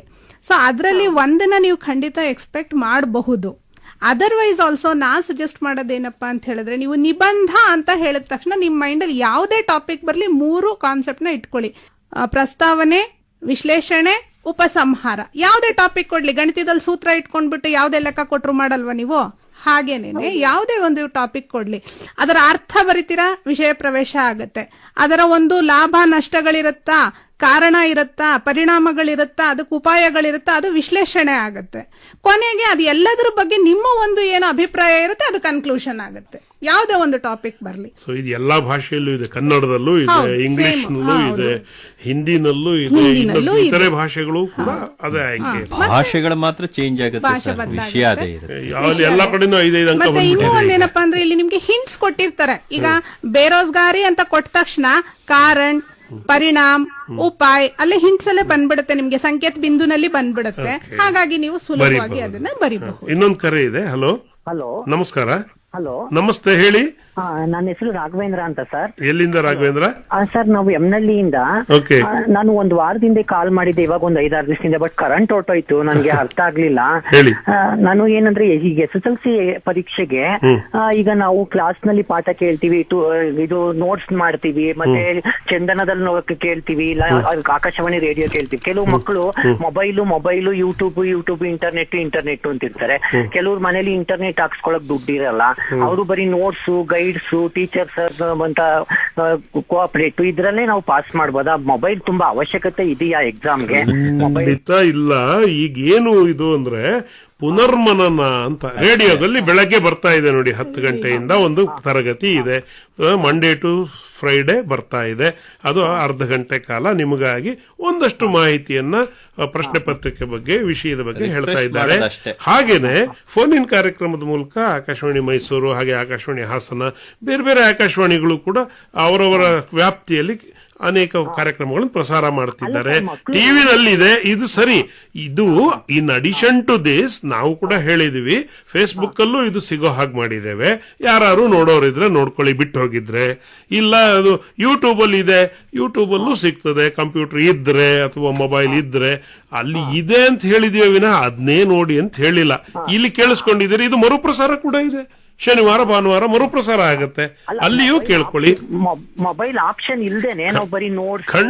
ಖಂಡಿತ ಈಗಾಗ್ಲೇ ಎಲ್ಲ ಪಾಠಗಳು ಆಗಿ ಎಕ್ಸಾಮ್ ಎಲ್ಲ ಮುಗಿದು ಇನ್ನೇನು ನಾಳೆ ಬೆಳಗ್ಗೆ ಬರೀಬೇಕು ಅನ್ನೋ ಕಾಲದಲ್ಲಿ ಇದು ಲಾಕ್ಡೌನ್ ಆಗಿತ್ತು, ಹಾಗಾಗಿ ಮುಂದೂಡಲ್ಪಟ್ಟಿತ್ತು.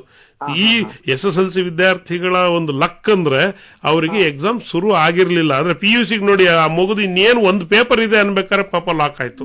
ಸೊ ಈಗ ಅವ್ರು ನಾಳೆ ಮುಂದಿನ ವಾರ ಬರೀತಾ ಇದ್ದಾರೆ ಅವರು. ಹಾಗಾಗಿ ಅವರೆಲ್ಲರಿಗೂ ನಾವು ಬೆಂತಟ್ಟಬೇಕಲ್ವಾ ನಾವು. ಅಲ್ಲ ಸರ್, ಇಂಟರ್ನೆಟ್ ಅಗತ್ಯತೆ ತುಂಬಾ ಇದೆ ಮಕ್ಕಳಿಗೆ, ಅದಿಲ್ದೇನು ನಾವು ಇಂಪ್ರೂವ್ಮೆಂಟ್. ಖಂಡಿತ ಎಲ್ಲಕ್ಕಿಂತ ಮನೆಯಲ್ಲಿ ಅವರೇ ಓದ್ಕೊಂಡು ಈಗ ಏನ್ ಹೇಳ್ತಿದ್ದಾರೆ ಅಂದ್ರೆ ಕೈಯಲ್ಲೇ ಇದೆಯಲ್ಲ ಸರ್, ಎಕ್ಸಾಮಿಗಾಗಿ ನಾವು ಕಾಯ್ತಾ ಇದ್ದೇವೆ, ನಾಳೆ ಬೆಳಗ್ಗೆನೆ ಮಾಡ್ಬಿಡಿ ಸರ್ ಅತ್ಲಾಗೆ ಅನ್ನೋ ಮಟ್ಟಕ್ಕೆ ಬಂದಿದ್ದಾರೆ ಅವರು, ಯಾರು ರೆಡಿ. ಆದ್ರೆ ಟೈಮ್ ಟೇಬಲ್ ಪ್ರಕಾರ 25ನೇ ತಾರೀಕು ಮೊದಲನೇ ಪತ್ರಿಕೆ ಅವರು ಬರ್ತಾರೆ. ಧನ್ಯವಾದಗಳು. ಇನ್ನೊಂದು ಕರೆ ಇದೆ ಸರ್. ಈಗ ಕರೆ ತಗೊಳಕ್ಕಿಂತ ಮುಂಚೆ ನಾವು ಒಂದಷ್ಟು ವಿಷಯಗಳನ್ನ ಹೇಳೋಣ. ಇಷ್ಟೆಲ್ಲ ವಿಷಯಗಳು ಸಿದ್ಧತೆ ನಡೆದಿದೆ. ಈಗ ಮಿನಿಮಮ್ ಅಂಕ ತಗೊಳ್ಬೇಕು ಅಂದ್ರೆ ಏನೇನು ಬರೆದ್ರೆ ಮಿನಿಮಮ್ ನಾವು ಪಾಸ್ ಆಗ್ಬಿಡ್ತೀವಿ? ಇದು ಫೇಲ್ ಅನ್ನೋ ಪ್ರಶ್ನೆಯೇ ಇಲ್ಲ. ಪದ್ಯ ಕಂಠಪಾಠ ಮಾಡ್ಕೊಂಡ್ರೆ 4 ಅಂಕ ಗ್ಯಾರಂಟಿ ಬರುತ್ತೆ ಸರ್. ಇದ್ರ ಜೊತೆಗೆ ನಮ್ಮಲ್ಲಿ ಚುಟ್ಟಿ ಪತ್ರ ಅನ್ನೋದು ಒಂದು ಕೊಡ್ತಾರೆ. ವಿಷಯಗಳು ವಿಭಿನ್ನ ಆದ್ರೂ ಮಾದರಿ ಒಂದೇ ಆಗಿರ್ತದೆ. ಆ ವಿಷಯ ಜಾಗದಲ್ಲಿ ಮಾತ್ರ ಚೇಂಜ್ ಮಾಡ್ಕೊಂಡು ಪತ್ರಲೇಖನ 5 ಅಂಕ ಬರುತ್ತೆ. ಮಕ್ಕಳು ಪ್ರತಿ ಮಗುಗೆ ಓದು ಬರೆಯೋದಂತೂ SSLC ಬಂದಿದ್ರೆ ಕಲ್ತಿರ್ತಾರೆ, ಅರ್ಥ ಮಾಡ್ಕೊಂಡಿರ್ತಾರೆ. ಪ್ಯಾಸೇಜ್ ಅನ್ನ ಬರೆದ್ರೆ 4 ಅಂಕ ಬರುತ್ತೆ. ಇದ್ರ ಪ್ಯಾಸೇಜ್ ಅದರಲ್ಲೇ ಉತ್ತರ ಇರುತ್ತೆ, ಅಲ್ಲೇ ಇರುತ್ತೆ, ಆ ವಾಕ್ಯಗಳು ಕಾಣಿಸ್ತವೆ. ಅದ್ರ ಜೊತೆಗೆ ಅನುವಾದ 3 ಅಂಕ ಇದೆ ನೋಡಿ. ಎಲ್ಲರೂ ಸುಲಭ ಕನ್ನಡದಲ್ಲಿ ಯೋಚನೆ ಮಾಡಿ ಬರೆದು ಬಿಡ್ತಾರೆ, ಇಂಗ್ಲಿಷ್ ಅಲ್ಲೂ ಬರೆದು ಬಿಡ್ತಾರೆ. 3 ಅಂಕ ತಗೋಬಹುದು ಸರ್. ಇದ್ರ ಜೊತೆಗೆ ಭಾವಾರ್ಥ ತುಳಸಿ ದ್ವಯಲ್ಲಿ ಕೊಡ್ತಾರೆ, ಅಲ್ಲಿ 3 ಅಂಕ ಗ್ಯಾರಂಟಿ ಬರುತ್ತೆ. ಸರಿ. ನಿಬಂಧ ಭಾಷಾ ವಿಷಯವಾಗಿ ನಿಬಂಧ ಏನಿದೆ ಅದಕ್ಕೆ ತಮ್ಮದೇ ವಿಚಾರಗಳನ್ನ ಆ ಬಿಂದುಗರಡಿ ಗೊತ್ತಿರೋ ವಿಚಾರಗಳನ್ನ ಹಿಂದಿ ಭಾಷೆಯಲ್ಲಿ ಬರೋ ಅಲ್ಲೂ 4 ಅಂಕ ಸಿಗುತ್ತೆ. ಮಕ್ಕಳಿಗೆ ಪಾಸ್ ಆಗಕ್ಕೆ ಇಷ್ಟನ್ನ ಮುಖ್ಯವಾಗಿ ನೋಡ್ಕೊಂಡ್ರೆ, ಇದ್ರ ಜೊತೆಗೆ ನಮ್ಮಲ್ಲಿ ಒಂದು 31 ಪ್ರಶ್ನೆ ಇದೆ 3 ಅಂಕದ. ಎಲ್ಲ ಇಡೀ ಟೆಕ್ಸ್ಟ್ ಬುಕ್ ಅನ್ನ ಮಾಡ್ಕೊಂಡ್ರೆ ಆ 31 ಪ್ರಶ್ನೆನ ಟೆಕ್ಸ್ಟ್ ಬುಕ್ ಅಲ್ಲಿ ನೋಡ್ಕೊಬಿಟ್ರೆ ಅದಕ್ಕೆ ರಿಲೇಟೆಡ್ ಸುತ್ತುವರಿದಂತ ಪ್ರಶ್ನೆಗಳನ್ನ ಕೇಳ್ತಾರೆ. 1 ಅಂಕಕ್ಕೂ ಅಲ್ಲೇ ಬರ್ತದೆ, ಅದ್ರೊಳಗೆ ಬರುತ್ತೆ. 2 ಅಂಕಕ್ಕೂ ಅಲ್ಲೇ ಬರುತ್ತೆ, 3ಕ್ಕೂ ಬರುತ್ತೆ. ಯಾವ್ದು ಕೇಳಿದ್ರು ಬರೀಬಹುದು ಸರ್. ಬಹಳ ಸರಳ ಇದೆ ಸರ್, ಕಷ್ಟ ಆಗಲ್ಲ ಮಕ್ಕಳಿಗೆ. ಫೇಲ್ ಆಗದೆ ಕಷ್ಟ, ಪಾಸ್ ಆಗ್ತೀವಿ. ಇನ್ನೊಂದು ಕರೆ ಇದೆ. ಹಲೋ ನಮಸ್ಕಾರ. ಹಲೋ ನಮಸ್ತೆ ಸರ್. ನಮಸ್ತೆ. ನಿಮ್ ಹೆಸರು ಹೇಳಿ ಸರ್. ನನ್ನ ಹೆಸರು ಮಂಜುನಾಥ ಅಂತ. ಎಲ್ಲಿಂದ ಮಂಜುನಾಥ್? ಸರ್ ನಾನು ಸರ್ಕಾರಿ ಪ್ರೌಢಶಾಲೆ ಉಂಡಿಮಳದಿಂದ. ಓಕೆ, ಪ್ರಶ್ನೆ ಕೇಳ್ತೀರಿ ಸರ್? ಈಗ ನಮ್ಗೆ ಈಗ ಒಂದು ಕನ್ನಡದಲ್ಲಿ ಬರೇರಿ ಅಂತ ಐತಲ್ಲ ಸರ್, ಒಂದು ಸರ್, ಅದು ಮೊದ್ಲು ಬೇರೆ ಬೇರೆ ಪಾಠದಿಂದ ಬೇರೆ ಬೇರೆ ವಾಕ್ಯಗಳನ್ನ 5 ಕೊಡ್ತಿದ್ರು ಸರ್. ಆದ್ರೆ ಈಗ ನಮ್ಗೆ ಒಂದೇ ಪಾಠದಿಂದ ಒಂದ್ ಪ್ಯಾರಾಗ್ರಾಫ್ ಕೊಡ್ತಾರೆ, ಅದು ಒಂದೇ ಪ್ಯಾರಾಗ್ರಾಫ್ ಅಲ್ಲಿ ಇರುತ್ತೆ, ಬೇರೆ ಬೇರೆ ಪ್ಯಾರಾಗ್ರಾಫ್ ಇಂದ 5 ಕೊಡ್ತಾರ ಸರ್? ಒಂದೇ ಪ್ಯಾರಾಗ್ರಾಫ್ ಅಲ್ಲಿ ಇರುತ್ತೆ ಮಗು. ಅವಾಗ್ಲೇ ಹೇಳಿದ್ ಕೇಳಿಸ್ಕೊಂಡಿದ್ರೆ ನೀನು ಡೌಟ್ ಬರ್ತಿರ್ಲಿಲ್ಲ, ಪ್ರೋಗ್ರಾಮ್ ಪೂರ್ತಿ ಕೇಳಿಲ್ಲ ಅನ್ಸು. ಒಂದೇ ಪ್ಯಾರಾಗ್ರಾಫ್ ಇರುತ್ತೆ. ಓಕೆ, ಧನ್ಯವಾದಗಳು ಮಂಜುನಾಥ್ ಸರ್. ಚಾಯ್ಸ್ ಎಲ್ಲೆಲ್ಲಿದೆ ಏನಾದ್ರು ಹೇಳ್ತೀರಾ? ಚಾಯ್ಸ್ ಇರೋದು ಸರ್ 4 ಅಂಕದ ಪ್ರಶ್ನೆಯಲ್ಲಿ ಒಂದು ಕಡೆ ಮಾತ್ರ ಅದೇ ಪಾಠದಲ್ಲಿ ಇರುತ್ತೆ. ಒಂದೇ ಪಾಠದಲ್ಲಿ 2 ಪ್ರಶ್ನೆ ಕೇಳ್ತಾರೆ. ಆ 2 ಪಾಠದಲ್ಲಿ 1 ಪ್ರಶ್ನೆ ಬರೆದು. ಇದು ಬಿಟ್ರೆ ಶನಿ 2 ಅಂಕದ ಪ್ರಶ್ನೆಯಲ್ಲಿ ಶನಿ ಸಬ್ಸೆ ಸುಂದರ ಗ್ರಹ ಅನ್ನೋ ಪಾಠದಲ್ಲಿ 2 ಪ್ರಶ್ನೆ ಕೇಳ್ತಾರೆ. ಯಾವ್ದ್ರಲ್ಲಾರು ಒಂದು ಬರೀಬಹುದು. ಒಂದೇ ಪಾಠದಾದ್ರೆ ಸಪ್ಲಿಮೆಂಟರಿ ರೀಡಿಂಗ್ ಇಂದ ಏನು ಬರುತ್ತೆ? 3 ಪಾಠ ಇದೆ ಸರ್. ಶನಿ ಸಬ್ಸೆ ಸುಂದರ ಗ್ರಹ, ಸಮಯ ಸತ್ಯ ಕಿ ಮಹಿಮಾ, ನಾಗರಿಕ ಕರ್ತವ್ಯ, 3 ಪಾಠಗಳಿದೆ. ಆ 3 ಪಾಠದಿಂದ 4 ಪ್ರಶ್ನೆ ಬರುತ್ತೆ.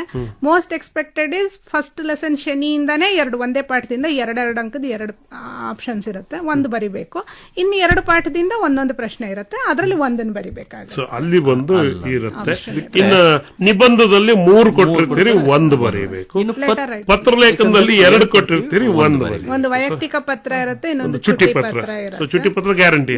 ಔಪಚಾರಿಕ ಅನೌಪಚಾರಿಕ ಅಂತ ಅದ್ರ ಟೈಟಲ್.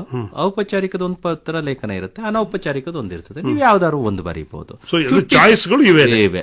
ನಿಬಂಧದಲ್ಲಿ, ಪತ್ರಲೇಖನದಲ್ಲಿ 4 ಅಂಕದ ಪ್ರಶ್ನೆಯಲ್ಲಿ, 2 ಅಂಕದ ಪ್ರಶ್ನೆಯಲ್ಲಿ ಇದಕ್ಕೆ ಒಂದು ಅಷ್ಟು ಬಿಟ್ರೆ ಉಳಿದಿದ್ದೆಲ್ಲ ಕಂಪಲ್ಸರಿ ಅಲ್ಲಿ ಬರೀಬೇಕು. ಮೇಡಮ್ ದೇವಕಿ ಬಾಯಿ ಅವರು ತಾವು ಶಾಲೆಯಲ್ಲಿ ಹೇಳ್ಕೊಡುವಾಗ ವಿದ್ಯಾರ್ಥಿಗಳು ಒಂದಷ್ಟು ಪ್ರಶ್ನೆಗಳನ್ನು ಎತ್ತಿರ್ತಾರೆ. ಮೇಡಮ್ ಇದು ಯಾಕೋ ನನಗೆ ಕನ್ವಿನ್ಸ್ ಆಗಿಲ್ಲ ಅಂತ. ಯಾವ ಏರಿಯಾ ಆ ಥರ ಅನ್ಸುತ್ತೆ sir? Mostly expected areas is from the grammar sir. ಯಾಕೆಂದ್ರೆ ಇಲ್ಲಿ 8 ಅಂಕಗಳಿಗೆ 8 ಬೇರೆ ಬೇರೆ ಅಂಗಗಳೇ ಬರ್ತವೆ. ಇದು ಅಂಗಗಳು ಬರೋದ್ರಿಂದ ಅವರು ಸ್ವಲ್ಪ ಅದ್ರ ಮೇಲೆ ಹೆಚ್ಚು ಫೋಕಸ್ ಮಾಡ್ತಾರೆ. ಮತ್ತೆ ಅದು ಈಸಿಲಿ ಮಾರ್ಕ್ಸ್ ಸೆಕ್ಯೂರಿಂಗ್ ಫೀಲ್ಡ್ ಕೂಡ ಅವ್ರಿಗೆ.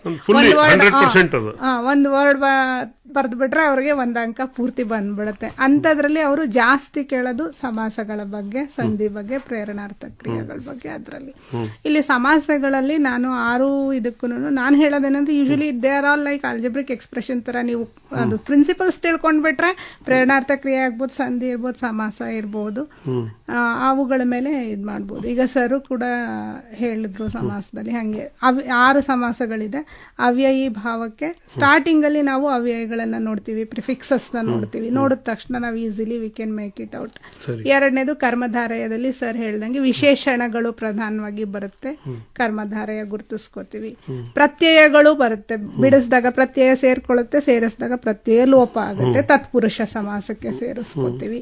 ಇನ್ನು ದ್ವಂದ್ವ ಸಮಾಸದಲ್ಲಿ ನಾವು ಈ ಸಮುಚ್ಚಯ ಬೋಧಕಗಳು ಅಂತ ಬರುತ್ತೆ, ಅಂದ್ರೆ ಕಂಜಂಕ್ ಔರ್, ಯಾ ಹಂಗೆ. ಮತ್ತೆ 2 ವರ್ಡ್ಸ್ ಬರುತ್ತೆ, ಹೈಫನ್ ಇಂಡಿಕೇಟರ್ ಆಗಿ ಬರುತ್ತೆ. ಲೈಕ್ ಅಚ್ಚ ಬುರ, ಅಚ್ಚ ಯಾ ಬುರ ಮಧ್ಯದಲ್ಲಿ ಹೈಫನ್ ಬರುತ್ತೆ. ಸೊ ದಟ್ ಇಸ್ ಲೈಕ್ ದ್ವಂದ್ವ ಸಮಾಸ, 2 ಶಬ್ದಗಳು ಬರುವಂಥದ್ದು. ಇನ್ನು ಸಂಖ್ಯಾವಾಚಕವಾಗಿದ್ದು ಸಮೂಹವಾಚಕ ಸಮಸ್ತ ಪದವಾದರೆ ಅದು ದ್ವಿಗು ಸಮಾಸಕ್ಕೆ ಬಂದ್ಬಿಡುತ್ತೆ. ಇನ್ನು 3ನೇ ಪದವು ಪ್ರಧಾನವಾಗಿ ಬಂದಾಗ ಅದು ಬಹುವ್ರೀಹಿ ಸಮಾಸ. ಕನ್ನಡದಲ್ಲೂ ಎಲ್ಲ ಸೂತ್ರಗಳು ಸೇರಿಸಿ ಹೇಳಿರ್ತಾರೆ, ಸಂಸ್ಕೃತದಲ್ಲೂ ಇವೆಲ್ಲ ಹಿಂಟ್ಸ್, ಇವೆಲ್ಲ ನೆನ್ಪಿಟ್ಕೊಂಡಾಗ ಅವ್ರಿಗೆ ಈಸಿಯಾಗಿ ಟರ್ಮ್ ನೋಡಿದ ತಕ್ಷಣನೇ ಅವರು ಇದು ಅವ್ಯಯ ಇದೆಯಾ, ಅವ್ಯಯಿ ಭಾವ ಸಮಾಸ ಗುರುತಿಸ್ಕೊಳ್ಳೋದಕ್ಕೆ ಸುಲಭ. ಸಂಸ್ಕೃತದಲ್ಲಿ ಒಂದು ಶ್ಲೋಕನೇ ಮಾಡಿಬಿಟ್ಟಿದ್ದಾರೆ, ದ್ವಂದ್ವೋ ದ್ವಿಗುರುಪಿ ಸಾಹಂ ಮದ್ಗುರೇ ಅವ್ಯಯಿ ಭಾವಚ ತತ್ಪುರುಷ ಕರ್ಮಧಾರೆಯ ಮಾಗಸ್ಯಾಹಂ ಬಹುವ್ರೀಹಿ ಅಂತ ಹೇಳಿ. ತುಂಬಾ ಸುಲಭ ಅದು. ಹಲೋ, ನಮಸ್ಕಾರ. ನಮಸ್ತೆ ಸರ್. ತಮ್ಮ ಹೆಸರು? ಶಾಬಾಜ್ ಅಂತ, ಚಿಕ್ಕಮಂಗ್ಳೂರಿಂದ. ಓಕೆ, ಪ್ರಶ್ನೆ ಕೇಳ್ತೀರಿ ಸರ್? ಅದು 4 ಮಾರ್ಕ್ಸಿಗೆ ಲೆಸನ್ ಅಲ್ಲಿ ಕೊಡ್ತಾರೆ ಅಂತ ಹೇಳಿದ್ರಲ್ಲ ಮ್ಯಾಮ್, ಅದ್ರಲ್ಲಿ ಚಾಯ್ಸ್ ಇರುತ್ತೆ. ಆ ಚಾಯ್ಸ್ ಒಂದೇ ಲೆಸನ್ ಇಂದ ಆಗಿರುತ್ತಾ? ಒಂದೇ ಪಾಠದಲ್ಲಿ 2 ಪ್ರಶ್ನೆಗಳನ್ನ ಕೇಳ್ತಾರೆ. 2 ಬೇರೆ ವಿಷಯ, ಪಾಠ ಒಂದೇ ಆಗಿರುತ್ತೆ, ಪ್ರಶ್ನೆ ಬೇರೆ ಬೇರೆ ಆಗಿರುತ್ತೆ ಅದೇ ಪಾಠದ ಮೇಲೆ. ಯಾವ್ದಾದ್ರು ಒಂದು ಈಗ ಕರ್ನಾಟಕ ಸಂಪದದಿಂದ ಕೇಳಿದ್ರೆ ಶಿಲ್ಪಕಲಾ ವಾಸ್ತುಕಲಾ ಬಗ್ಗೆ ಮತ್ತು ಅಥವಾ साहित्यकारर ಬಗ್ಗೆ ಕೇಳಬಹುದು. लाइक कर्नाटक की शिल्पकला और वास्तुकला का परिचय दीजिए, या उसके बारे में आप क्या जानते हैं, या उसके वैभव का वर्णन कीजिए, ಏನಾದ್ರೂ ಕೇಳಬಹುದು. ಅಥವಾ ಕನ್ನಡ ಸಾಹಿತ್ಯ में कन्नड़ साहित्यकार कर्नाटक के साहित्यकारों की देन क्या है, ಹೀಗೆ ಒಂದೇ ಪಾಠದಿಂದಾನೇ ಆಪ್ಷನ್ ಇರುತ್ತೆ ಯಾವಾಗ್ಲೂ. ಹಾಗಾಗಿ ಅವರು ಈಗ ಬಸಂತ್ ಕಿ ಸಚ್ಚಾಯಿಗೆ ಬಂದ್ರೆ ಒಂದು ಪ್ರಶ್ನೆ ಬಸಂತ್ ಬಗ್ಗೆ ಆದ್ರೆ ಇನ್ನೊಂದು ಪ್ರಶ್ನೆ ಪಂಡಿತ್ ರಾಜ್ ಕಿಶೋರ್ ಬಗ್ಗೆ ಇರುತ್ತೆ. ಇರಬಹುದು, ಅವರಾಗಿ ಕಾಯ್ಬೇಕಂತ. ಇನ್ನೊಂದು ಕರೆ ಇದೆ. ಹಲೋ. ಹಲೋ, ನಮಸ್ತೆ ಸರ್. ಹಾ, ನಮಸ್ತೆ. ನಿಮ್ಮ ಹೆಸರು ಹೇಳಿ? ನಿಸರ್ಗ ಅಂತ, ಮೈಸೂರಿಂದ. ನಿಸರ್ಗ, ಪ್ರಶ್ನೆ ಕೇಳ್ತೀಯ ಮಗು? ಹಾ, ಕೇಳ್ತೀನಿ ಸರ್. ಸರ್, ಮೊಹಾವರೆಯಿಂದ ಯಾವ ತರ ಕ್ವೆಶ್ಚನ್ ಕೇಳಬಹುದು? ಮೊಹಾವರೆ ಇಲ್ಲಿ MCQ ನಲ್ಲಿ ಬಂದಾಗ ಮಕ್ಕಳೇ ಬೇರೆ ಇವಾಗ ಸಂಧಿ ಸಮಾಸಕ್ಕಾದ್ರೆ ಉದಾಹರಣೆ ಕೊಟ್ಟು ಸಂಧಿ ಹೆಸರನ್ನ ಕೇಳ್ಬೋದು, ಇಲ್ಲ ಸಂಧಿ ಹೆಸರು ಕೊಟ್ಟು ಉದಾಹರಣೆನ ಚಾಯ್ಸ್ ಮಾಡೋದಕ್ಕೆ ಕೇಳ್ಬೋದು. ಆದ್ರೆ ಮುಹಾವರದಲ್ಲಿ ಹಾಗೆ ಬರೋದಿಲ್ಲ. ಮುಹಾವರಗೆ ಅರ್ಥ ಇರುತ್ತೆ. ಇಲ್ಲಿ ಮುಹಾವರ ಅಂತ ಹೇಳಿದ್ರೆ ನಾವು ನುಡಿಗಟ್ಟುಗಳಿಗೆ ಮುಹಾವರ ಅಂತ ಹೇಳ್ತೀವಿ, ಅಂದ್ರೆ ವಿಶೇಷ ಅರ್ಥವನ್ನು ಕೊಡುವಂತಹ ವಾಕ್ಯಾಂಶಗಳು ಅಂತ ಹೇಳಿ. ಸೊ ಅಲ್ಲಿ ಮುಹಾವರೆಗೆ ಅರ್ಥ ಒಂದೇ ಆಪ್ಷನ್, ಅಥವಾ ಅರ್ಥ ದೇನೆವಾಲ ಮುಹಾವರ. ಈ ಅರ್ಥವನ್ನು ಕೊಡುವಂತ ಮುಹಾವರ ಯಾವುದು? ಇವಾಗ ಫಾರ್ ಎಕ್ಸಾಂಪಲ್ ಪೋಪಟ್ನ ಅಂತ ಒಂದು ಮುಹಾವರ ಬರುತ್ತೆ ಮೇರಾ ಬಚ್ಪನ್ ಚಾಪ್ಟರ್ ಅಲ್ಲಿ. ಅಂದ್ರೆ ಅಲ್ಲಿಗೆ ಪ್ರಾತಃವಾಗೋದು, ಅದು ಸುಬಹೋನ ಅಂತ ಹೇಳಿ ಅರ್ಥ ಬರುತ್ತೆ. ಸೊ ಇಲ್ಲಿ ಪೋಪಟ್ನ ಮುಹಾವರೆ ಕಾ ಅರ್ಥ ಹೇ ಅಂತ ಬಂದು ಆಪ್ಷನ್ಸ್ ಕೊಡ್ಬೋದು, ಅಥವಾ ಸುಬಹ ಹೋನ ಇಸ್ ಅರ್ಥ ದೇನೆವಾಲ ಮುಹಾವರ ಹೇ ಆತರ ಏನಾದ್ರು ಕೇಳಿದ್ರೆ ಪೋಪಟ್ನ ಅನ್ನೋದನ್ನ ನಾವು ಬರೀವಿ. 2 ಆಪ್ಷನ್ ಅಲ್ಲಿ MCQ ನಲ್ಲಿ ಯಾವಾಗ್ಲೂ ಆಲ್ಮೋಸ್ಟ್ ಮ್ಯಾಕ್ಸಿಮಮ್ 2 ಆಪ್ಷನ್. ನಮ್ಮಲ್ಲಿ ಒಂದು 20 ಟೋಟಲ್ ಪಾಠದಿಂದ ಒಂದು 21 ಮುಹಾವರೆ ಇದೆ ಸರ್. ಇದರಲ್ಲಿ ಪೇಜ್ ನಂಬರ್ 111 ನಲ್ಲಿ ಕೆಲವು ಮುಹಾವರೆಗಳು ಒಂದು ಲೀಸ್ಟ್ ಕೊಟ್ಟಿದ್ದಾರೆ. ಒಂದೆರಡು ಓದಿ.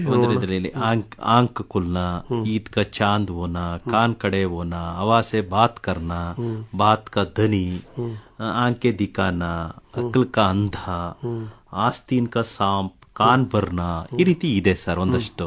ಇವನ್ ನೋಡ್ಕೊಂಡ್ರೆ ಯಾವ್ದಾದ್ರು ಒಂದು ಗ್ಯಾರಂಟಿ ಪೇಜ್ ನಂಬರ್ 111 29 ಮುಹಾವರಾಸ್ ಇದೆ ಸರ್ ಇಡೀ ಟೆಕ್ಸ್ಟ್ ಬುಕ್ ಅಲ್ಲಿ. ಅವರು ಎಲ್ಲಾ ಲೆಸನ್ ಎಂಡಿಂಗ್ ಗ್ರಾಮರ್ ಟಾಪಿಕ್ ಎಲ್ಲಾ ಕನ್ಸಾಲಿಡೇಟ್ ಮಾಡಿದ್ರು 29 ಮುಹಾವರ ಇದೆ. ನಾವು ಮೊದಲೇ ಹೇಳಿರ್ತೀವಿ ಒಂದ್ ಲಿಸ್ಟ್ ಮಾಡ್ಕೊಂಡು ಅಚ್ಚುಕಟ್ಟಾಗಿ ನೀವು ಕೂತ್ಕೊಳ್ಳೋ ಎದ್ದೊಳ ಕಡೆ ಒಂದ್ ಅಂಟಿಸ್ಕೊಂಡ್ಬಿಡಿ, ಹೇಳ್ತಾ ಬೀಳ್ತಾ ಕಣ್ ಬೀಳ್ತಾ ಇರುತ್ತೆ. ಅದನ್ನ ಸ್ಪೆಷಲ್ ಆಗಿ ನೀವು ಏನು ಎಫರ್ಟ್ ಹಾಕೋದೇ ಬೇಡ. ನಮ್ಮಲ್ಲಿ ವ್ಯಾಕರಣ ವಿಷಯದ ಬಗ್ಗೆ ಮುಹಾವರೆಗಳು ಒಂದು ಲೀಸ್ಟ್ ಮಾಡ್ಕೊಂಡ್ರೆ ಸರ್ ಕೆಲವು ಶಬ್ದಗಳಿಗೆ ತಮ್ಮದೇ ಆದಂತ ಅಲ್ಲಲ್ಲೇ ಗ್ರೂಪ್ ಮಾಡ್ಕೊಂಡ್ರೆ ಆ ಶಬ್ದಗಳನ್ನ ಲಿಂಗಕ್ಕೆ ಸಂಬಂಧಪಟ್ಟಂಗೆ, ವಚನಕ್ಕೆ ಸಂಬಂಧಪಟ್ಟಂಗೆ, ಗ್ರೂಪ್ ಮಾಡ್ಕೊಂಡು ಅದು ಒಂದ್ಸಾರಿ ಯಾವ್ಯಾವ ನಿಯಮದ ಅಡಿಯಲ್ಲಿ ಬರ್ತದೆ ಅಂತ ಅವನ ಗ್ರೂಪ್ ಮಾಡ್ಕೊಬಿಟ್ರೆ ಒಂದ್ 4-5 ನಿಮ್ಮಿಂದ ಒಂದೊಂದು ವಿಷಯಕ್ಕೆ ತಿಳ್ಕೊಂಡ್ರೆ ಆರಾಮ್ಸೆ ಯಾವ ಶಬ್ದ ಕೊಟ್ಟರು ಬರೀಬಹುದು. ಇಲ್ಲಿ ಅದನ್ನ ವಾಕ್ಯದಲ್ಲಿ ಪ್ರಯೋಗ ಕೀಜಿಯೇ ಅಂತ ಏನ್ ಕೊಡಲ್ಲ. ಸರ್. ಕನ್ನಡದಲ್ಲಿ ಕೊಡ್ತಾರೆ, ಇಂಗ್ಲಿಷಲ್ಲಿ ಇರುತ್ತೆ. ಇಂಗ್ಲಿಷಲ್ಲಿ ಇರುತ್ತೆ. ಇಡಿಯಮ್ಸ್ ಅಲ್ಲಿ ಈಗ ಇತ್ತೀಚೆಗೆ ಬಿಟ್ಟಿರ್ಬೋದು. ಸಾಮಾನ್ಯ ಒಂದು ಇಡಿಯಂ ಕೊಟ್ರೆ use the idiom. But sir ಹಿಂದಿನಲ್ಲಿ ಗ್ರಾಮರ್ ಇಡೀ ಎಂಟೈರ್ ಸೆಕ್ಷನ್ ಬರೋದು MCQ ಸೆಕ್ಷನ್ ಅಲ್ಲಿ ಮಾತ್ರ 8 ಇದೆ ಅಷ್ಟೇ. ಇನ್ನೆಲ್ಲೂ ಗ್ರಾಮರ್ ವಾಕ್ಯ ಪ್ರಯೋಗ ಎಲ್ಲ ಇಲ್ಲ ಸರ್. ವಾಕ್ಯ ಪ್ರಯೋಗ ಎಲ್ಲ ಇಲ್ಲ ಸರ್. ಓಕೆ, ಇನ್ನೊಂದು ಕರೆ ಇದೆ. ಹಲೋ ಹಲೋ, ನಮಸ್ಕಾರ, ನಿಮ್ಮ ಹೆಸರು? ದೀನಾ ಅಂತ JSS ಸುತ್ತೂರಿಂದ ಮಾತಾಡ್ತೀನಿ. ಓಕೆ, ಪ್ರಶ್ನೆ ಕೇಳ್ತೀಯ ಮಗು? ಏಕಲ್ ಶಬ್ದ ಯಾವ ತರ ಕೊಡ್ತಾರೆ? ಏಕಲ್ ಶಬ್ದ वन वर्ड सब्स्टिट्यूट. एक ಈಗ ಕವಿತಾ लिखने वाले को कहते हैं ಕವಿ, ನಾಟಕ लिखने वाले को कहते हैं. ಕಾಮನ್ ಆಗಿ ಬಳಸ್ತಾರೆ. ಟೆಕ್ಸ್ಟ್ ಬುಕ್ ಅಲ್ಲಿ ಕೂಡ ಅದ್ರ ಬಗ್ಗೆ ಕೆಲವೊಂದು ಎಕ್ಸಾಂಪಲ್ಸ್ ನ ಲಾಸ್ಟ್ ಎಂಡಿಂಗ್ ಗ್ರಾಮರ್ ಸೆಕ್ಷನ್ ಅಲ್ಲಿ ಅದ್ರ ಬಗ್ಗೆ ಡೀಟೇಲ್ಸ್ ಕೊಟ್ಟಿದ್ದಾರೆ. ಸೊ ಅದರಲ್ಲಿ ಕೆಲವೊಂದು ಸರಳವಾದ ಉದಾಹರಣೆಗಳಿದೆ, ಅದನ್ನ ನೋಡ್ಕೊಂಡ್ರೆ ನಮ್ಗೆ ಈಸಿಯಾಗಿ ಅರ್ಥ ಆಗತ್ತೆ. ಏಕಲ್ ಶಬ್ದ ಕೆಲಿಯ ನೋಡಿ ಇಲ್ಲಿ, ಜೋ ಹರ್ ಸಮಯ ಹಸ್ತಾ ರಹತಾ ಹೋ, ಸದಾ ನಗುವವನನ್ನ ಏನಂತೀವಿ? ಹಸನ್ಮುಖಿ ಅಂತ, ಹಸ್ಮುಖ್ ಅಂತ ಹೇಳ್ತೀವಿ. ಹಾಗೆ ಅಷ್ಟೇ ಸುಲಭವಾಗಿ ನಾವು ಅದನ್ನ ಐಡೆಂಟಿಫೈ. ಬಟ್ ಅದೇ ಪದಗಳ ಪರಿಚಯ ಚೆನ್ನಾಗಿರ್ಬೇಕು. ಓಕೆ, ಬಹುಶಃ ನಾವು ಹೀಗೆ ಚರ್ಚೆ ಮಾಡ್ತಾ ಹೋದ್ರೆ ಸಾಕಷ್ಟು ಕಾಲ ಪ್ರಶ್ನೆಗೆ ಉತ್ತರಗಳನ್ನು ಕೊಡಲಾಗತ್ತೆ. ಕೊನೆಯದಾಗಿ ಡಾಕ್ಟರ್ ವಿಜಯ್ ಅವರೇ, ತಾವು ನಮ್ಮ ಮೈಸೂರು ಜಿಲ್ಲಾ ಸಹ ಶಿಕ್ಷಕರ ಸಂಘದ ಅಧ್ಯಕ್ಷರು ಕೂಡ, ಹಿಂದಿ ಭಾಷೆಗೆ ಸಂಬಂಧಪಟ್ಟ ಹಾಗೆ ಈ ವಿದ್ಯಾರ್ಥಿಗಳು ಬಹಳ ಸುಲಭವಾಗಿ ಅಂಕಗಳನ್ನು ತಗೊಂಡು ಪಾಸ್ ಆಗಿ ಅಂತ ಹಾರೈಸ್ತಾನೆ, ಯಾವ ಏರಿಯಾಗಳನ್ನು ಇನ್ನೊಂದ್ಸರಿ ನೋಡ್ಕೊಳ್ಳಿ ಅಂತ ತಿಳಿಸ್ಬೇಕು. ನಾನು ಮಕ್ಕಳಿಗೆ ವಿಶೇಷವಾಗಿ ಹೇಳೋದು ಅಂದ್ರೆ ಪತ್ರ ಲೇಖನ ನೋಡ್ಕೊಳ್ಳಿ. ಎರಡನೇದು ಕೋಶಿಶ್ ಕರ್ನೆ ವಾಲಂಕಿ ಕಬಿ ಹಾರ ನಹೀ ಹೋತಿ, ಈ ಪದ್ಯದಲ್ಲಿ ಅಸಫಲತಾ ಏಕ್ ಚುನೌತಿ ಹೇ, ಈ ಪದ್ಯ ಭಾಗವನ್ನ ನೋಡ್ಕೊಳ್ಳಿ. ತುಳಸಿ ದೋಹೆಗಳನ್ನ ನೋಡ್ಕೊಳ್ಳಿ. 4 ಅಂಕದ ಪ್ರಶ್ನೆಗಳು ಬರೀಬೇಕಾದ್ರೆ ಗಿಲ್ಲು ಪಾಠ, ಬಸಂತ್ ಕಿ ಸಚ್ಚಾಯಿ, ಮಹಿಳಾ ಕಿ ಸಾಹಸಗಾತ, ಕರ್ನಾಟಕ ಸಂಪದ, ಈ ಪಾಠಗಳನ್ನ ನೋಡ್ಕೊಳ್ಳಿ ಅಂತ ನಾನು ಹೇಳಕ್ಕೆ ಇಷ್ಟಪಡ್ತೀನಿ ಸರ್. ಇನ್ನು ದೇವಕಿ ಬಾಯಿ ಅವರು ಸರ್, ಪತ್ರ ಲೇಖನದಲ್ಲಿ ಸುಲಭವಾಗಿ ಅಂಕಗಳನ್ನ ಗಳಿಸೋದಕ್ಕೆ ಒಂದು ವಿಧಾನ ಅಂತ ನಾನು ಅನ್ಕೋತೀನಿ. ಮತ್ತೆ ನಿಬಂಧ ಲೇಖನನೂ ಅಷ್ಟೇ, ಅದು ಪೇಜ್ ತುಂಬಾ ಇರೋದ್ರಿಂದ ತುಂಬಾ ದೊಡ್ಡದು, ಅದನ್ನ ಇದು ಮಾಡ್ಕೋಬಾರ್ದು. We should make it in a piecemeal type. ಅದನ್ನ ಬೈಟ್ ವೈಸ್ ನಾವು ಬರಿತಾ ಹೋದ್ರೆ ಒಳ್ಳೆ ಅಂಕಗಳನ್ನ ನಾವು ಅಲ್ಲೂ ಫ್ರೆಶ್ ಪೇಜ್ ಅಲ್ಲಿ ಬರೆಯೋದು ಒಳ್ಳೇದು. ಪತ್ರ ಒಂದ್ ಪೇಜ್ ಅಲ್ಲಿ ಮುಗಿಯುತ್ತೆ, ಹಾಗೆ ಇನ್ನೊಂದು ಪೇಜ್ ಅಲ್ಲಿ ಎಸ್ಸೆ ಮುಗಿಯುತ್ತೆ. ಅದ್ರ ಬರೆಯೋ ಸ್ಟೈಲು ಕೂಡ ಇಂಪಾರ್ಟೆಂಟ್. ಏನನ್ನು ಬರೀತೀರಿ ಅನ್ನೋದಕ್ಕಿಂತ ಉತ್ತರಗಳನ್ನ ಬರೆಯುವಾಗ ಅದರಲ್ಲಿ ಬರುವಂತಹ ಕೀವರ್ಡ್ಸ್ ಗಳನ್ನ ಹೈಲೈಟ್ ಮಾಡೋದಿರ್ಬಹುದು, ಅಥವಾ ಎಸ್ಸೆ ಬರಿಬೇಕಾದ್ರೆ ಅಲ್ಲೊಂದು ಮುಹಾವರಾನೋ ಇನ್ನೊಂದು ಕೋಟ್ ನ ಏನಾದ್ರೂ ಅಲ್ಲಿ ಕೊಟೇಶನ್ ಅವರು ಬರೆದು ಹೈಲೈಟ್ ಮಾಡುವಂತದಿರ್ಬೋದು. ಇಂಥವೆಲ್ಲ ಆನ್ಸರ್ಗೆ ಒಳ್ಳೆ ವೆಯ್ಟೇಜ್ ನ ಕೊಡುತ್ತೆ. ಮತ್ತೆ ಮೋಸ್ಟ್ ಇಂಪಾರ್ಟೆಂಟ್ ಇಸ್ ಪ್ರೆಸೆಂಟೇಶನ್ ಚೆನ್ನಾಗಿರ್ಬೇಕು. ಪೇಪರ್ ನ ಸ್ಕ್ರಾಚ್ ಮಾಡೋದಾಗ್ಲಿ, ಆನ್ಸರ್ಗಳನ್ನ ಮತ್ತೆ ಮತ್ತೆ ಇದ್ ಮಾಡೋದಾಗ್ಲಿ, ಅವೆಲ್ಲ ಮಾಡ್ದೆ ಪ್ರೆಸೆಂಟೇಶನ್ ಚಂದ ಅಂದ್ರೆ ಹ್ಯಾಂಡ್ ರೈಟಿಂಗು ಚೆನ್ನಾಗಿರ್ಬೇಕು. ಭಾಷೆ ಎಷ್ಟೇ ಆಗಲಿ, ಭಾಷಾ ಪ್ರಯೋಗ, ಬರವಣಿಗೆ ಪ್ರೀತಿ ಇದ್ರೆ ಅಲ್ಲ ಸರ್. ಕೆಲವು ಮಕ್ಕಳು 100 out of 100 ತಗೊಳ್ಳೇಬೇಕು ಅನ್ನೋ ಒಂದು ಮೈಂಡ್ ಸೆಟ್ ಇಟ್ಕೊಂಡಿರುವಂತ ಮಕ್ಕಳಿಗೆ ಕೊನೆಯದಾಗಿ ಹೇಳೋದೇನಂದ್ರೆ ಸರ್, ನಾನು ಈಗಾಗಲೇ ಪರೀಕ್ಷೆ ಆಗ್ಬೇಕಾಗಿತ್ತು, ಈಗಾಗಲೇ ರಿಪೀಟ್ ಪುನರ್ಮನನ ಮಾಡಿ ಹಲವಾರು ನಿಜವಾಗ್ಲೂ ಎಲ್ಲಾ ಮಕ್ಕಳು ಪೂರ್ಣಾಂಕವನ್ನ 80 ಅಂಕ ಪಡೆಯುವಂತ ಶಕ್ತಿಯನ್ನು ಈಗ ಪಡ್ಕೊಂಡಿದ್ರೆ ಒಳ್ಳೆ ಅವಕಾಶ ಸಿಕ್ಕಿದೆ ಅಂತ ನಾನು. ಸುದೀರ್ಘವಾದ ಅಧ್ಯಯನ ರಜೆ ಇದೆ ಅವರಿಗೆ, ಓದಿದ್ದಾರೆ, ಬರೀತಾರೆ. ಶುಭಾಶಯಗಳನ್ನು ಹೇಳೋಣಂತೆ. ಒಳ್ಳೇದಾಗ್ಲಿ ಸರ್. ಹಾಗೇನೆ ನಮ್ಮ ಯೂಟ್ಯೂಬ್ ಚಾನಲ್ ಅಲ್ಲಿ ನೀವು ಸಬ್ಸ್ಕ್ರೈಬ್ ಮಾಡಿ. AIR ಮೈಸೂರು ಇದೆ, FM 100.6, ಹಾಗೆ ಆಕಾಶವಾಣಿ ಮೈಸೂರು ಅನ್ನೋ ಫೇಸ್ಬುಕ್ ಅಲ್ಲೂ ಕೂಡ ಈ ಕಾರ್ಯಕ್ರಮಗಳನ್ನು ನೀವು ಇದು ಮಾಡಬಹುದು. FM 100.6 ನಿಮಗೆ ಆಪ್ ಅಲ್ಲೂ ಕೂಡ ಇದೆ. ಮೈಸೂರು AIR ಮೈಸೂರು ಲೈವ್ ಅನ್ನೋ ಆಪ್ ನಿಮಗೆ ಪ್ಲೇ ಸ್ಟೋರ್ ಅಲ್ಲಿ ಸಿಗುತ್ತೆ. ಇವುಗಳನ್ನು ಬಳಸ್ಕೊಳ್ತೀರಿ ಅಂತ ಇನ್ನು ಈ ಕಾರ್ಯಕ್ರಮದಲ್ಲಿ ಭಾಗವಹಿಸಿದ್ದಕ್ಕೆ ದೇವಕಿಬಾಯಿ ಅವರೇ ಮತ್ತೆ ಡಾಕ್ಟರ್ ವಿಜಯ್ ಅವರೇ ತಮಗೂ ಧನ್ಯವಾದಗಳು. Thank you sir, thank you. ಇದುವರೆಗೆ ಎಸ್ಎಸ್ಎಲ್ಸಿ ವಿದ್ಯಾರ್ಥಿಗಳಿಗೆ ಪರೀಕ್ಷಾ ಸಿದ್ಧತೆ ನೇರ ಫೋನ್ ಇನ್ ಕಾರ್ಯಕ್ರಮವನ್ನು ಕೇಳಿದಿರಿ. ಎಸ್ಎಸ್ಎಲ್ಸಿ ತೃತೀಯ ಭಾಷೆ ಹಿಂದಿ ಪತ್ರಿಕೆ ಈ ಕುರಿತಂತೆ ಕೇಳುಗರ ಪ್ರಶ್ನೆಗಳಿಗೆ ಉತ್ತರಿಸಿದವರು ಹಿಂದಿ ಭಾಷಾ ಶಿಕ್ಷಕರಾದ ಡಾಕ್ಟರ್ ವಿಜಿಎಸ್ ಮತ್ತು ದೇವಕಿಬಾಯಿ ಕೆಆರ್. ತಾಂತ್ರಿಕ ನೆರವು ದಿನಕರ ಶಾಸ್ತ್ರಿ ಹಾಗೂ ಶಿವಲಿಂಗೇಗೌಡ. ಕಾರ್ಯಕ್ರಮವನ್ನು ನಡೆಸಿಕೊಟ್ಟವರು ಬೇದ್ರೆ ಮಂಜುನಾಥ್.